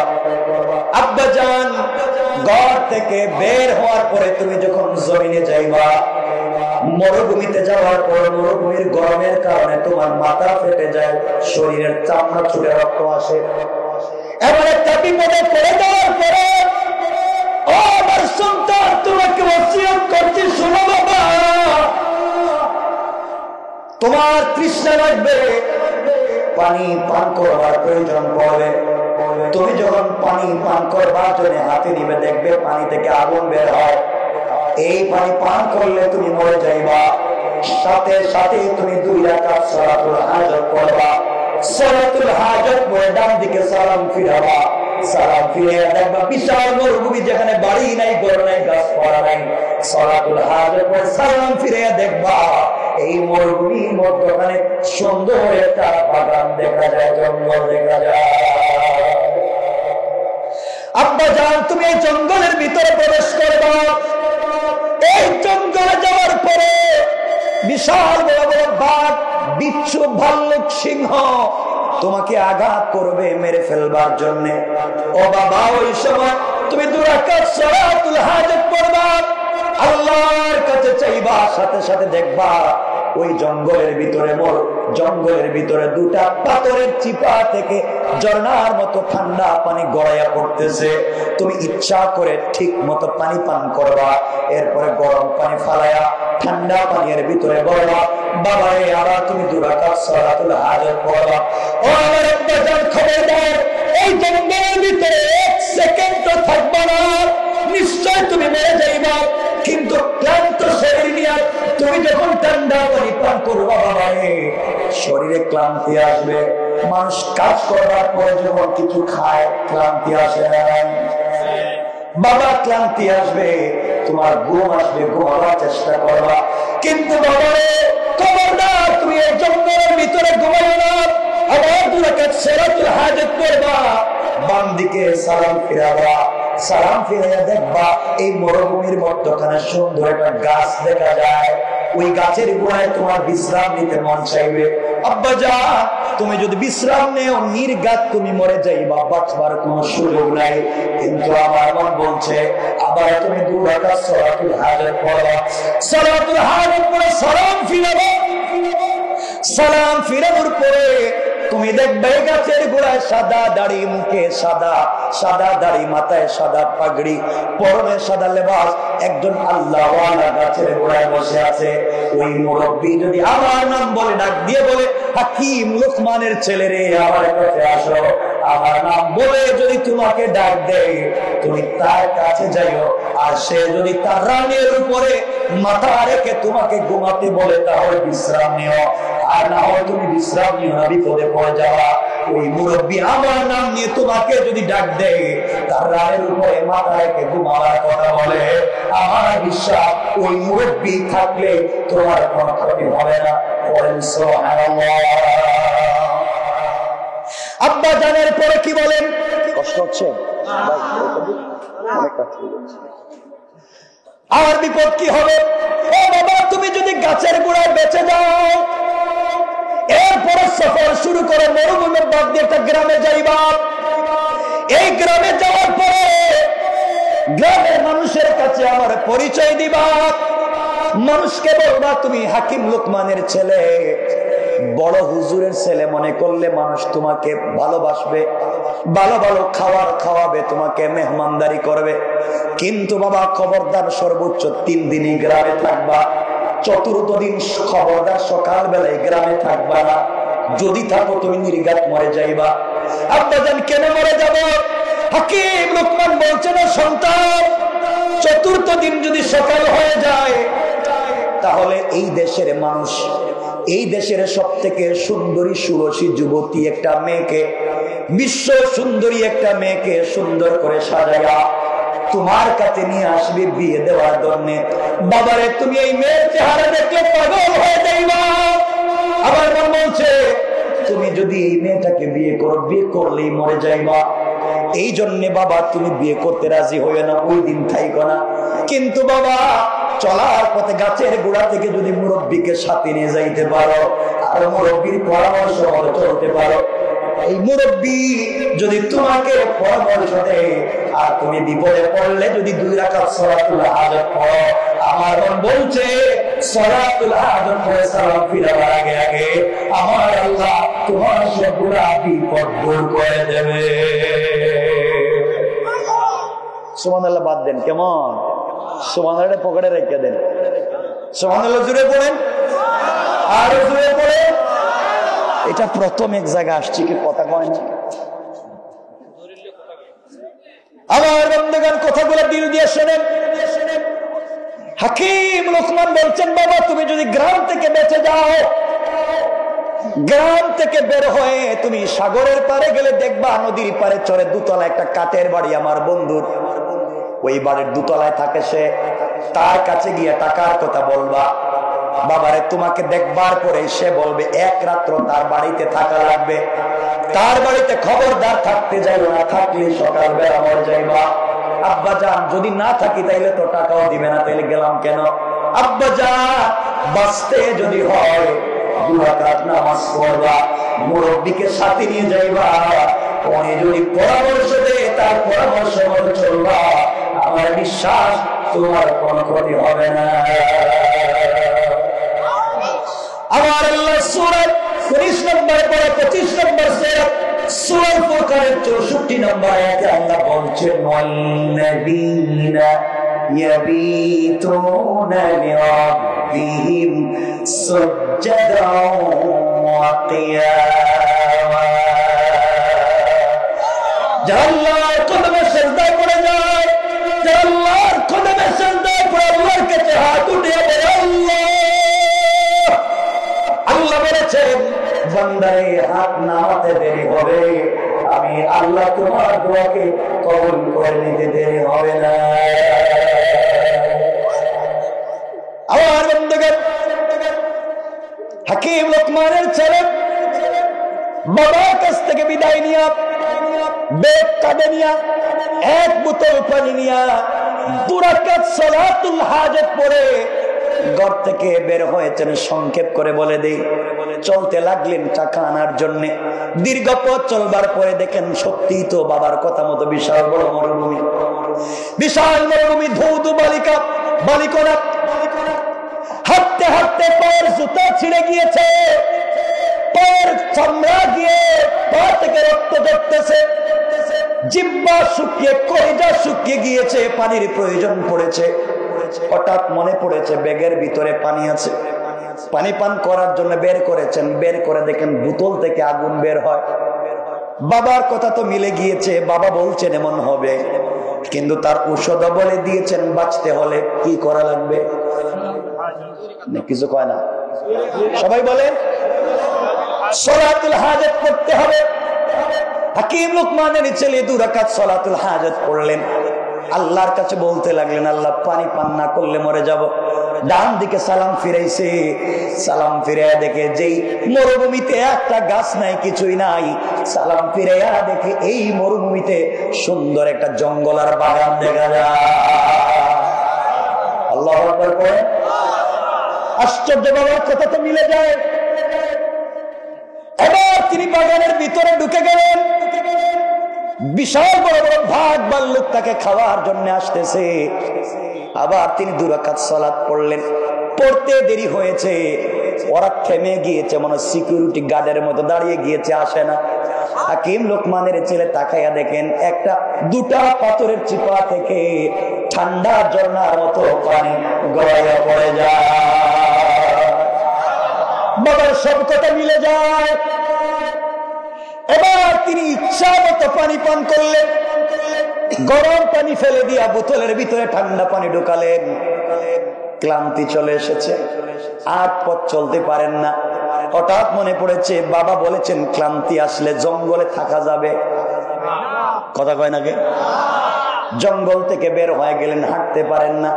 বেশি ক্লান্ত মানুষ ঠান্ডা পানি খাইলে তো এমনই হয়, ঠিক কিনা? হঠাৎ মনে পড়েছে আব্বাজান বলেছেন নামাজ পড়তে হবে। আবার তিনি 2 রাকাত সালাতুল হাজত পড়ে বাম দিকে সালাম ফিরিয়ে দিলেন। তাকায়া দেখেন সুন্দর একটা গাছ দেখা যায়, বট গাছের মতো বড় গাছ। আল্লাহু আকবার নাই? এই গাছের ছায়ায় নিজেকে বিশ্রাম নিতে চাইলেন। বাবা বলেছেন খবরদার খবরদার, এই গাছের গুলায় গেলেই তুমি মরে যাবে। এখন কি করব? আব্বাজান বলেছে নামাজ পড়া লাগবে। আবার 2 রাকাত সালাতুল হাজত পড়লেন। সালাম ফিরিয়ে দেখেন গাছের গোড়ায় একজন মুরব্বী বসে বসে আল্লাহর নামে জিকির করে যায়। আওয়াজ দেখুন, সুবহানাল্লাহ। সুবহানাল্লাহর আওয়াজ যত কমবে ওয়াজ তত 2 ঘন্টা হয়ে গেছে। আর কতক্ষণ ভাই? আপনারা তো কতক্ষণ না আমার সাথে হাত উঠান, দেখি তো হাত উঠান। এখন কার কার কষ্ট হচ্ছে এতক্ষণ? এতক্ষণে কষ্ট, 2 ঘন্টা ওয়াজ করি। কষ্ট হচ্ছে? কষ্ট হয়? কতক্ষণ না কেন? জীবনে এলাকা আসা দরকার ছিল না। আমার বন্ধুগণ কথাগুলো শুনেন কি বলতে চাই। এবার হাকিম লোকমানের ছেলে বুঝতে পারলেন মুরব্বী যদি আমাকে ডাক দিয়ে যাব। হঠাৎ লোকটা ডাক দিয়ে বলছে, ও হাকিম লোকমানের ছেলে আমার কাছে আসো। বাবার দোয়া কবুল হয়ে গিয়েছে। বাবা বলছেন নাম ধরে ডাকবে। কাছে গেলেন, কি চাও? কিছু চাই না, বিশ্রাম চাই, ঘুম পায়। তুমি আমার রানের উপরে ঘুমাইয়া যাও। আব্বাজান বলছেন লোকটা যদি বলে রানের উপরে ঘুমাইয়া যাও তাহলে ক্ষতি হবে না। হাকিম লোকমানের ছেলে এই মুরব্বীর রানের উপরে মাথা রেখে ঘুমিয়ে পড়লেন। ক্লান্ত মানুষ দীর্ঘক্ষণ ঘুমিয়ে গেলেন। হঠাৎ করে মুরব্বী তাকাইয়া দেখে গাছের উপর থেকে বিষাক্ত একটা সাপ নিচে পড়েছে। হাকিম 3টা ঐতিহাসিক তত্ত্ব, কেউ বলেছেন মাথায়, কেউ বলেছেন হাতে, কেউ বলেছেন পায়ে, যে কোনো এক জায়গায় বিষাক্ত সাপ দংশন করেছে, কেটে ফেলেছে। হাকিম লোকমানের ছেলের পুরোটা বডি কালো হয়ে অজ্ঞান হয়ে গিয়েছে। এবার মুরব্বী আশ্চর্য হয়ে গেলেন, কি করলাম? এই ছেলেটাকে আমার রানের উপরে বোম পড়াইয়া দিলাম, আর বললাম ক্ষতি হবে না। এত বড় ক্ষতি হয়েছে, এখন কেমনে নিজেকে বাঁচাই? তিনি সাপটাকে ধরলেন আর বললেন, যেখান থেকে বিষ দিছিল ওখান থেকে নিয়ে যা। সাপের মুখটা লাগাইয়া দিলেন, সাপ আবার পুরা বিষ নিয়ে গেল। হাকিম লোকমানের ছেলে সুস্থ হয়ে গেলেন। মুরব্বী সাপটাকে 2 টুকরা করে দিয়েছে, লেজের অংশটা হাকিম লোকমানের ছেলের কাছে ফালাইয়া দিয়েছে, মাথার অংশটুকু হাকিম লোকমানের ছেলের ব্যাগের ভিতরে ঢুকাইয়া দিয়েছে। কিছুক্ষণ পরে হাকিম লোকমানের ছেলের ঘুম ভেঙে গেছে। আঙ্কেল, ঘুম ভেঙে গেছে, আর ঘুমাতে চাই না। এই কথা বলে দেখে সাপের অর্ধেক পড়ে আছে। হুজুর, আমার সামনে সাপের অর্ধেক কোত্থেকে আসছে? মুরব্বী বলছেন, বাবারে, একটা সাপ তোমাকে কেটেছে, দংশন করেছে। সাপটাকে মেরে 2 টুকরা করে দিয়েছি, ফালাইয়া দিয়েছি। আরেক টুকরা কোথায় আছে? আরেক টুকরা ফালাইয়া দিছি, রাইকা দিছি। হাকিম লোকমানের ছেলে বলছেন, আঙ্কেল, এই গাছে আর নিচে থাকবো না। যে গাছের নিচে থাকলে সাপ কাটে, আব্বাই তো বলছিলেন বিপদ আছে। আর থাকলাম না, চলে গেলাম। 2-4 পা সামনে যাওয়ার পরে মনে পড়েছে, বাপ বলেছেন এর চাইতে ভয়ঙ্কর বিপদ সামনে আছে না নাই? সবাই বলে। বাবা বলেছেন, বাঁচতে যদি চাও অবশ্যই নামাজ পড়বা 2 রাকাত সালাতুল হাজত। আর পারলে মুরব্বিকে যদি সফরের সঙ্গী বানাতে পারো আল্লাহ হবে। মুরব্বিকে ডাক দিয়ে বলে, আঙ্কেল, আপনি কি আমার সঙ্গে সফরে যাইবেন? মুরব্বি বলছে, তুমি নিলে আমিও যাইতে রাজি। এবার 2 জন সফর শুরু করলেন। দীর্ঘ পথ চলবার পরে হাকিম লোকমানের ছেলে বাবার ওসিয়ত মতো তাকিয়ে দেখে সুন্দর একটা গ্রাম দেখা যায়। গ্রামে যাওয়ার পরে মানুষকে বললেন, আমি বড় হুজুরের ছেলে। বড় হুজুরের নাম বলার পরে মানুষ হাদিয়া, তোহফা, দাওয়াত সব ইচ্ছা মতো খাওয়াইতে লাগলো। 3 দিন চলে গেল বড় আরাম আয়েশে। হাকিম লোকমানের ছেলে 3 দিন চলে গিয়েছে, খবর নাই। 4th দিন সকাল হয়ে গিয়েছে। 4th দিন সকাল মনে পড়েছে, আরে বাপ বলেছে 4th দিন সকাল হয়ে গেলে বাঁচার কোন পথ বলেন, সবাই বলেন। কি করলাম? সকাল হয়ে গিয়েছে। মুরব্বীকে বলছেন, আঙ্কেল, এখন ভাগেন, গ্রামে থাকলে খবর আছে। বাপ বলছেন বিপদ আছে। বলতে বলতে এলাকার সব মানুষ, বিশ্ব সুন্দরী একটা মেয়েকে, অপরূপা ষোড়শী যুবতী তরুণী একটা মেয়েকে সুন্দর করে সাজাইয়া, অলংকার, কসমেটিক্স, অর্নামেন্টস, জুয়েলারি পরাইয়া যুবকের সামনে হাজির করে বলতে, যুবক, তোমার বাবার সঙ্গে আমাদের সম্পর্ক ছিল, এখন তোমার সঙ্গে সম্পর্ক করতে চাই, এই মেয়েকে বিয়ে করো, নচেত যাইতে দিতাম না। হাকিম লোকমানের ছেলে বলছেন, কাম তো সাজে। বাপ বলছেন, এই কথা বললে বাঁচবার পথ নাই। হাকিম লোকমানের ছেলে বললেন, না, আমি বিয়ে করবো না। ওরা বলছে বিয়ে করাই লাগবে। বুঝেন নাই বিপদ? হাকিম লোকমানের ছেলে তাকাইয়া দেখেন, আরে এটা তো মনে হয় চন্দ্রের মতো সুন্দরী, এত সুন্দর মেয়েকে বিয়ে না করে কি পারা যায়? আমি বিয়ে না করলে তো অন্য কোন ছেলে বিয়ে করবে, এই মেয়েটা তো অন্য কোন পুরুষের স্ত্রী হবে, আমি বিয়ে করলে আপত্তি কি? এত সুন্দর মেয়েকে তো ছাড়া যায় না। হঠাৎ মনে পড়েছে, বাপ বলছেন বিয়ে করলে বিপদ। বাদ দিয়ে দিব বিপদ। বলেন, এরা কারা? এই যে কর্নারে বসছি, এরা কথা কয় না, মনে হচ্ছে কক্সবাজার থেকে কিছু রোহিঙ্গাইস। বুঝতেছেন? দেখলাম আপনারা কেমন আছেন। আমি বিপদে আছি। আমার বন্ধুগণ, কষ্ট পাইলেন? আমার ভাইরা, হাকিম লোকমানের ছেলে চিন্তা করলেন, আমি যদি বিয়ে না করি, অন্য কোন ছেলে তো এই মেয়েটাকে বিয়ে করবে, আমি বিয়ে না করি বা কেমনে? আর বিয়ে করলে তো বিপদ আছে। হঠাৎ মনে পড়েছে, বাপ বলেছেন বিপদে পড়লে 2 রাকাত নামাজ পড়তে হবে। হাকিম লোকমানের ছেলে 2 রাকাত সালাত পড়লেন, কোন কাজ বুঝতে পারতেছেন না। এবার বাপ বলছেন, বাবারে, বিপদে পড়লেন, নামাজ পড়ার পরে মুরব্বীর কাছ থেকে পরামর্শ নিবা। মুরব্বীকে বলতেছে, আঙ্কেল, আপনি দেখছেন নি? কি দেখতাম? এই মেয়েটারে দেখছেন? দেখছি তো বাবা, এই মেয়েটা আমার বড় পছন্দ, বিয়ে করতে চাই, কিন্তু আব্বা জান বলেছেন বিয়ে করলে বিপদ আছে, মরে যাব। বাপ বলেছেন বিপদে পড়লে নামাজ পড়তে, আরো বলেছেন আপনার পরামর্শ নিতে। এখন আপনার কাছ থেকে পরামর্শ নিতে চাই, বিয়ে করব কিনা। মুরব্বী বলছেন, বাবারে, তোমার যদি মন চায় এত করে বিয়ে না করলে বাঁচবা না, বাঁচবো নাকি হার্ট অ্যাটাক করতে পারি? এত সুন্দরী মেয়েরাই কি যাওয়া যায়? মুরব্বী বললেন, বাবা তোমার যদি মন চায় বিয়ে করো, আমার বিশ্বাস বিয়ে করবার আগে 2 রাকাত নামাজ পড়ে নিও, আমি তো আছি, আমার বিশ্বাস তোমার কোনো ক্ষতি হবে না। সুবহানাল্লাহ জোরে বলে। হাকিম লোকমানের ছেলে বিয়ে করে ফেললেন। কি করে ফেললেন? পরের দিন ফজরের পরে বিয়ে করেছেন, বিয়ে করে ফেলছেন। যেদিন বিয়ে করলেন এর বাদ দিনের পরে যে রাত্র আসবে, এই রাত্রি বাসর রাত্র, ফুল সজ্জার রাত্র, স্ত্রীকে শুধু এক নজর দেখলেন, মুরব্বীকে সাথে নিয়ে বাজারে হাঁটতেছেন। রাস্তা দিয়ে হাকিম লোকমানের ছেলে যখন হাঁটেন তখন তাকাইয়া দেখেন পিছনে ডাইনে বামে এলাকার নারী পুরুষ আবাল বৃদ্ধ বনিতা বাচ্চা সহ সবাই হাকিম লোকমানের ছেলে কিনে ঠাট্টা মস্কারি করে হাসাহাসি করে।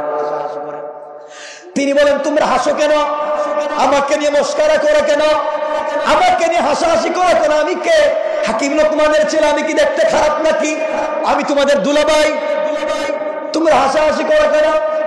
এলাকার সবাই বলছে, হাকিম লোকমানের ছেলে রে, তোমার বাবা এত জ্ঞানী মানুষ আমরা জানতাম, কিন্তু তোমার মতো আহাম্মক আমরা জানি না। আমি কি করলাম? আপনি যেই মেয়েটাকে বিয়ে করছেন আজকে রাত্রে নিশ্চয় আপনি মরে যাবেন, আর বাঁচবেন না, আর বাঁচবেন না। হাকিম লোকমানের ছেলে বলতে, মরে যাব, ব্যাপার কি? বিয়ে করেছি, মরে যাব কেন? বাবার কথা মনে পড়েছে, বাবা বলছেন বিয়ে করলে মরে যাব। এলাকার মানুষও বলে বিয়ে করলে মরে যাব। কেন রে আমি মরবো? তোমরা বলো না। ও হুজুর, আপনার আগে এই মেয়েটার আরো 9টা বিয়ে হয়েছে। কয়টা? ঘুমায় গেছে। আপনার আগে এই মেয়েটার আরো 9টা বিয়ে হয়েছে, আপনি হলেন 10 নম্বর। আগের 9টা স্বামী বাসর রাত্রে মারা গেছে, কেউ সকালবেলা ঘুম থেকে উঠতে পারে না, সব মরে গেছে। আপনি 10 নম্বর, আপনি আজকে মরবেন, আমরা এখন কাফন আনতেছি। বেচারার ভিতরে তারা পারে কয় কি বলতেছে কি? আমারে সবাই বলতেছে আমরা কাফন আনতে যাই। নির্ঘাত তুমি আজকে মরে যাই, আর বাঁচবে না। হাকিম লোকমানের ছেলে চিন্তায় পড়ে গেলেন, কি রে মেয়েটার চেহারার দিকে তাকাইয়া মনে হলো জীবনে কোনো ছেলে মানুষই দেখছে না, আর কারণ 9টা কাম সারছে। কে বিপদে পড়লো? আমার বন্ধুগণ, হাকিম লোকমানের ছেলে আশ্চর্য। তিনি বললেন, ভাই আমার কাছে ভয় দেখাইও না, কার যাই করেন আপনার কালকেই গুরুস্থান। হাকিম লোকমানের ছেলে মুরব্বীর হাত ধরে বলছেন, আঙ্কেল আমারে বাঁচানোরা কই কি? আরো সামনে যাও। কিছু সামনে যাওয়ার পরে দেখে মানুষ বাঁশ কাটতেছে। জিজ্ঞাসা করে, বাবারে তোমরা বাঁশ কাটো কেন? আপনার গুরুস্থানের বাঁশ।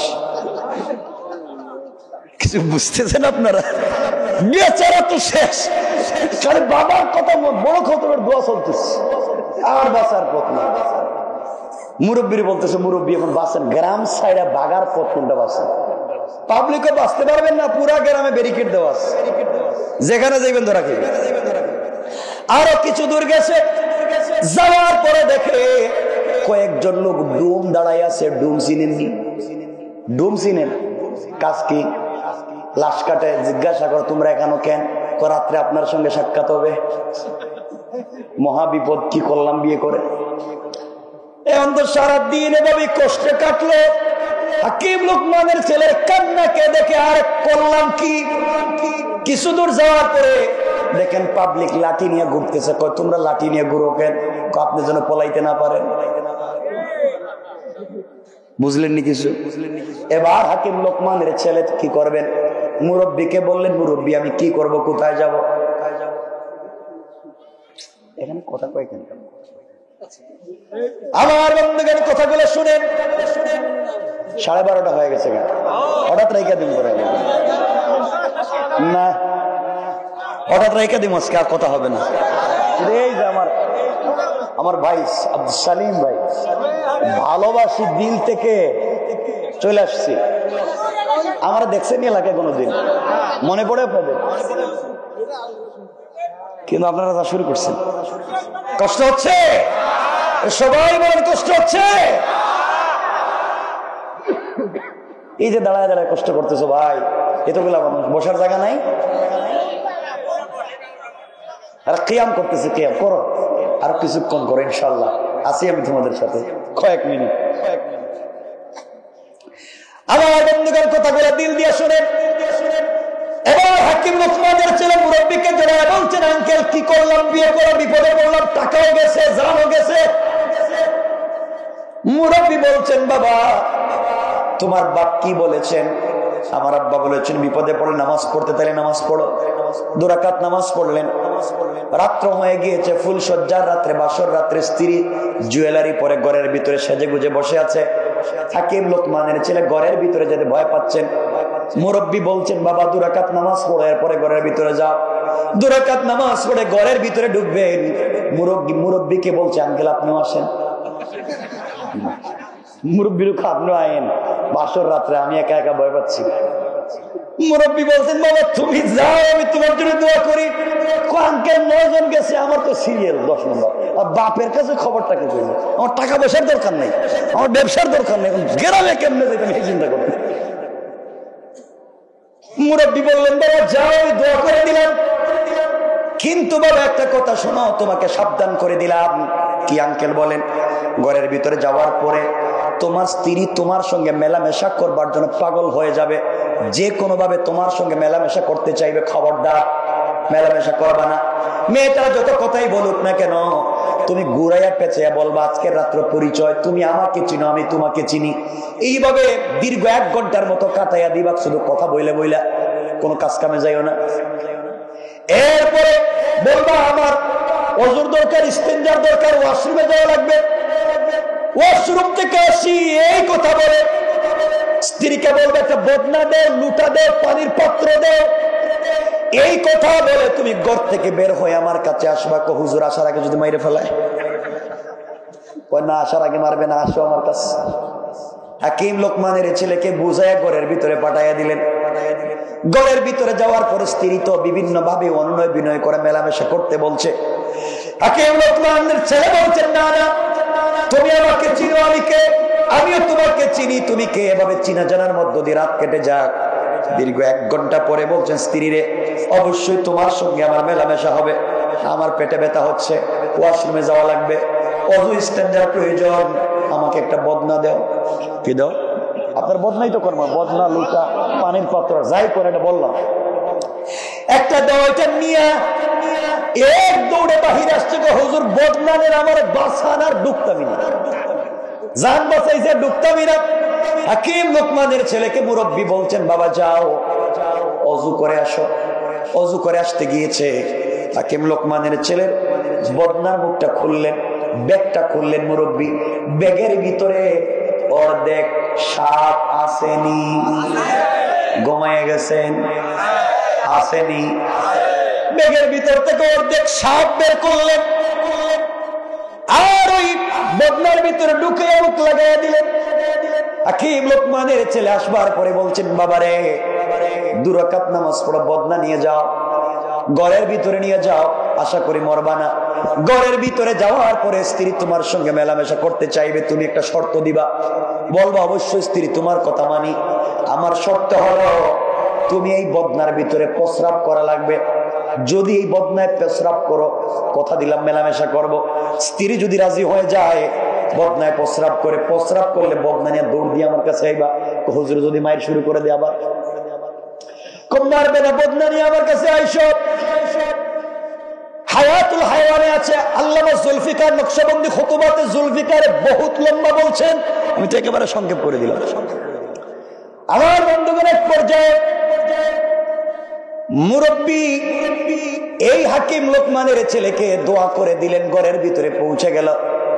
স্ত্রীকে বলছেন, স্ত্রী সবকিছু মানে তোমার কথা রাজি, মেলামেশা করবো, বদনায় যদি প্রস্রাব করে। এরপরে স্ত্রী দেখলো রে তো বোঝানোই যায় না কোন জিনিস দিয়া, শেষ পর্যন্ত রাজি হয়ে গিয়েছে, বদনায় প্রস্রাব করেছে। প্রস্রাব করতে দেরি হয়েছে, হাকিম লোকমানের ছেলে বদনা নিয়ে দিয়েছে দৌড়। এক দৌড়ে পীর সাহেবের কাছে এসে, হুজুর এখন তো বদনা দিলাম, 2 নম্বর বার বাচ্চি, 3 নম্বর বার পড়াই না। হাকিম লোকমানের ছেলেকে মুরব্বী বলছেন, বাবা বদনাটা উল্টাও। মুরব্বীর সামনে হাকিম লোকমানের ছেলে যখন বদনা উল্টায়া দিছে, পাত্র উল্টায়া দিছে, উল্টানোর সাথে সাথে দেখে বিষাক্ত একটা সাপের অর্ধেক মাথা বাইর করছে, আর আরো ছোট ছোট বিষাক্ত কালো কালো দুইটা সাপ বের হয়েছে। হাকিম লোকমানের ছেলে তো হুজুর এগুলো কোত্থেকে এলো, আমি তো বদনা খালি দিলাম, এগুলো আবার কি, এগুলো কিছু বুঝতেছি না। মুরব্বী বললেন, বাবারে অর্ধেক সাপ দেখতেছো, ওটা গাছের গোড়ায় তোমাকে কামড় দিছিল, অর্ধেক ফেলে দিয়েছিলাম, অর্ধেক বেগে রাখছিলাম, ওই অর্ধেক সাপ বেগ থেকে বের করে হুজুর আমার বেগে ছিল, বেগ কামড়েছিল, এই বেগ থেকে সাপ বের করে তোমার বদনায় দিয়েছিলাম। তোমার স্ত্রীর পেটের ভিতরে যে কোনো ভাবে ভিন্ন আরেকটা ঘটনা লম্বা হয়ে যাবে, যে কোনো একটা হিকমতের কারণে তোমার স্ত্রীর পেটের ভিতরে দুইটা সাপের বাচ্চার জন্ম হইছে। কেমনে হইছে, কেমনে আইলো, কার মাধ্যমে আইলো, ওগুলো আরেক ঘটনা। কষ্ট হবে যাবো না এদিকে। আরে শুনেন, তাহলে যাবেন আর শুনেন, কোন ওয়াজই করতাম না, দেখ একটা হয়ে গেছে। আপনারা বললে কার হয়নি, আর শুনেন না, বলতেছি কি, ওয়াজই বাতিল করে দিন। শুনেন, কেমনে আসলো, কেমনে ঢুকলো, কেমনে হইলো, এটা বাদ, ওয়াজই বাদ রেখে দিলাম। ডাইরেক্ট চলে গেলাম, হুজুর তেলে বাচ্চা দুইটা এলো কোত্থেকে? ও বাবা, তোমার স্ত্রীর পেটের ভিতরে দুইটা সাপের জন্ম ছিল। যখন কোন স্বামী তার সাথে মেলামেশা করতে যাইতো, তখন বিষাক্ত দুইটা সাপ তোমার তার স্বামীকে দংশন করত, সাথে সাথে মরে যাইতো। আজকে পৃথিবীতে সাপ একটা প্রাণী যার হিংসার কোনো শেষ নাই, একটা আরেকটারে দেখতে পারে না। যখন বদনার ভিতরে আরেকটা সাপ তারা দেখছে, তোমার স্ত্রী যখন প্রস্রাব করতে বসছে, ওই দুইটা যখন দেখছে তাদের মতো আরেকটা, ওরে মারবার জন্য দুটা দিছে, লাফ বাইরে গেছে। সুবহানাল্লাহ, কি পকেটে রাখবেন? আরো জোরে বলেন। ওই দুইটা বের হয়ে গিয়েছে, ওই দুইটা তুমি নিয়ে এসেছো, হুজুর পায় দৌড়ার দরকার নেই, আর কয়টা আল্লাহ জানে, আর যাইতামই না, বই ঢুকিয়ে দিছেন। হুজুর বললেন, দেখো বাবা, আমি তোমাকে কথা দিয়েছি, তোমার জন্য দোয়া করবো আর নাই, আল্লাহ তোমাকে বাঁচিয়ে দিয়েছে 2 রাকাত নামাজের বরকতে, যাও যাও এখন স্ত্রীর সাথে মেলামেশা করো, তুমি আর মরবা না। হুজুর ফুলিয়ে দেন, যদি বিপদ হয়েছে। সব ফারেরা ঘরের ভিতরে যায়, স্ত্রী হাত জোড় করে বলছে, স্বামীরে আগে 9 জন গেছে, আপনি যাইবেন, আমাকে মাফ করে দিয়েন, আমি কিছুই করতে পারবো না, মেলামেশা করলেই মরে যাবেন, কোনো সমস্যা নাই। এবার মেলামেশা করলেন, স্ত্রী কাঁদতেছে, নিশ্চয় আমার স্বামীটা মরে যাবে। বন্ধুগণ, কথাগুলো শুনেন, এদিকে ঘরের চতুর্দিকে মানুষ দাঁড়াই আছে, কেউ কাফন নিয়া, কেউ বাঁশ নিয়া, কারণ সকালেই আরম্ভ হয়ে যাইব গুরুস্থান। আমার বন্ধুগণ, এক পর্যায়ে হাকিম লোকমানের ছেলে স্ত্রীর সঙ্গে মেলামেশা করলেন, দুজন ঘুমিয়ে পড়লেন। সকালের সূর্যের আলোচনা ঘরের ভিতরে পড়ে যায়, এমন সময় ডুমেরা, ডুম বুঝছেননি, ডুম কিতা লাশ কাটে, ডুমেরা ঘরের ভিতরে ঢুকছে লাশ আনার জন্য। গিয়া দেখে একটা এক একদিকে পড়ে আছে, আজ মনে করছে দুটাই মরছে, এতদিন তো একটা মরতো, আজকে দেখি দুটা মরছে। দুজন দুই দিকে শুয়ে আছে। ডুমেরা হাকিম লোকমানের ছেলে পা ধরে দিচ্ছে, কারণ লাফ দিয়ে দাঁড়িয়ে গেছে। দেখতেছি মানুষ, এটা তো ভূত মনে হইতেছে। 9টা মরছে, ও দেখি মরলো না, এটা জিন্নাত, এটা মানুষ নেড়া দিছে দৌড়। ওরা যখন দিছে দৌড়, গ্রামের মানুষ ওদের পিছনে দিছে দৌড়। তোমরা দৌড়াও কেন? করে বাবা, ঘরের ভিতরে মানুষ না, এটা জিন্নাত, মরে নাই। কিছুক্ষণ পরে হাকিম লোকমানের ছেলে ঘর থেকে বাইরে এসেছেন, তারা যে দেখে হে দৌড়ে। ব্যাপার কি, কয়ের মানুষই না, মরলো না কেন? স্ত্রীও বের হয়েছে, ঘটনা অনেক লম্বা হয়ে যাবে। তিনি বুঝাতে চাইলেন, দেখরে আমি কেমন ছিলাম, কেন কি ঘটনা ঘটেছিল, সব ঘটনা বুঝাইয়া বললেন। কুত্তেকে কি হয়েছে, কেমনে কি হয়েছিল, সব বললেন। বলার পরে সবাই যখন মানলো, কথা লম্বা করতে চাই না, মানবার পরে হাকিম লোকমান বলছেন, মুরব্বী বাইচা গেলাম যখন, স্ত্রী থাকুক, বিয়ে তো ফাও ফাও ফিরি ফিরি পাইলাম, বউ মাগনা। ওয়াল্লাহু খায়রুল মাকিরিন।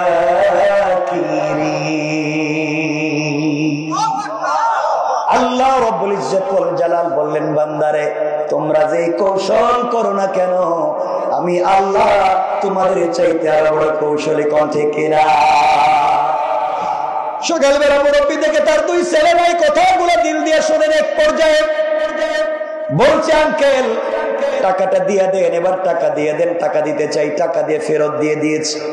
এবার রাস্তায় এসে মুরব্বী বলতেছে, বাবারে তোমাকে সহযোগিতা করলাম, বিপদ থেকে বাঁচালাম, বিভিন্ন ঝামেলা থেকে তোমাকে বাঁচাইয়া দিলাম। এবার বলো, টাকা পয়সা পর্যন্ত পাইলা, তুমি কোনো বিপদে পড়লা না, টাকাগুলো আমাকে অর্ধেক অর্ধেক দিয়া দাও। হাকিম লোকমানের ছেলে বলছেন, মুরব্বী আমার টাকা লাগবে না, সব টাকা আপনি নিয়ে যান, আমি শুধু আমার বউকে নিয়ে যাই। মুরব্বী বললেন, তোমার উদ্দেশ্য ছিল টাকা, আমি টাকা নিব কেন? এবার তুমি টাকা নিয়ে যাও, তোমার স্ত্রীও নিয়ে যাও। হাকিম লোকমানের ছেলে মুরব্বীকে বলছেন, আঙ্কেল বলে কে আপনি? আপনার পরিচয় জানলাম না। এবার মুরব্বী বলছেন, বাবারে আমার পরিচয় তোমাকে দিয়ে দেই, তুমি শোনো আমি কে। আমি দুনিয়ার সাধারণ কোন পাবলিক না, দুনিয়ার সাধারণ কোন মানুষ না। আল্লাহ বলে দিয়েছেন যে ইমানদার সালাতুল হাজত পড়ে, সাথে সাথে সালাতুল হাজত পড়বার কারণে একজন ফেরেশতা তার সিকিউরিটির জন্য পাঠাইয়া দেয়। অবান্দা তুমি যখন ঘর থেকে বের হওয়ার সময় 2 রাকাত সালাতুল হাজত পড়ে বের হয়েছিলাম, আল্লাহ তোমার সিকিউরিটির জন্য আমাকে আসমান থেকে রহমতের ফেরেশতা পাঠাইয়া দিয়েছে। আজকে তোমার বাবার দোয়ার বরকতে আর তোমার সালাতুল হাজতের বরকতে আমি মানুষের সুরত ধরে তোমাকে প্রত্যেকটা পথ বাছায়া এই পর্যন্ত নিয়ে আসলাম। তোমাকে বুঝাইয়া দিতে চাই, দুনিয়া চলার পথে আরো যদি কোনো বিপদ আসে, আরো যদি কোনো ঝামেলা আসে, বান্দারে সালাতুল হাজত পড়ে সিজদায় পড়ে আল্লাহর কাছে চাইবা, সাথে সাথে আল্লাহ তোমার জন্য একজন রহমতের ফেরেশতা পাঠায়া সকল বিপদ থেকে বাঁচানোর জন্য একজন সিকিউরিটির ব্যবস্থা করে দেবে। আল্লাহু আকবার বলে।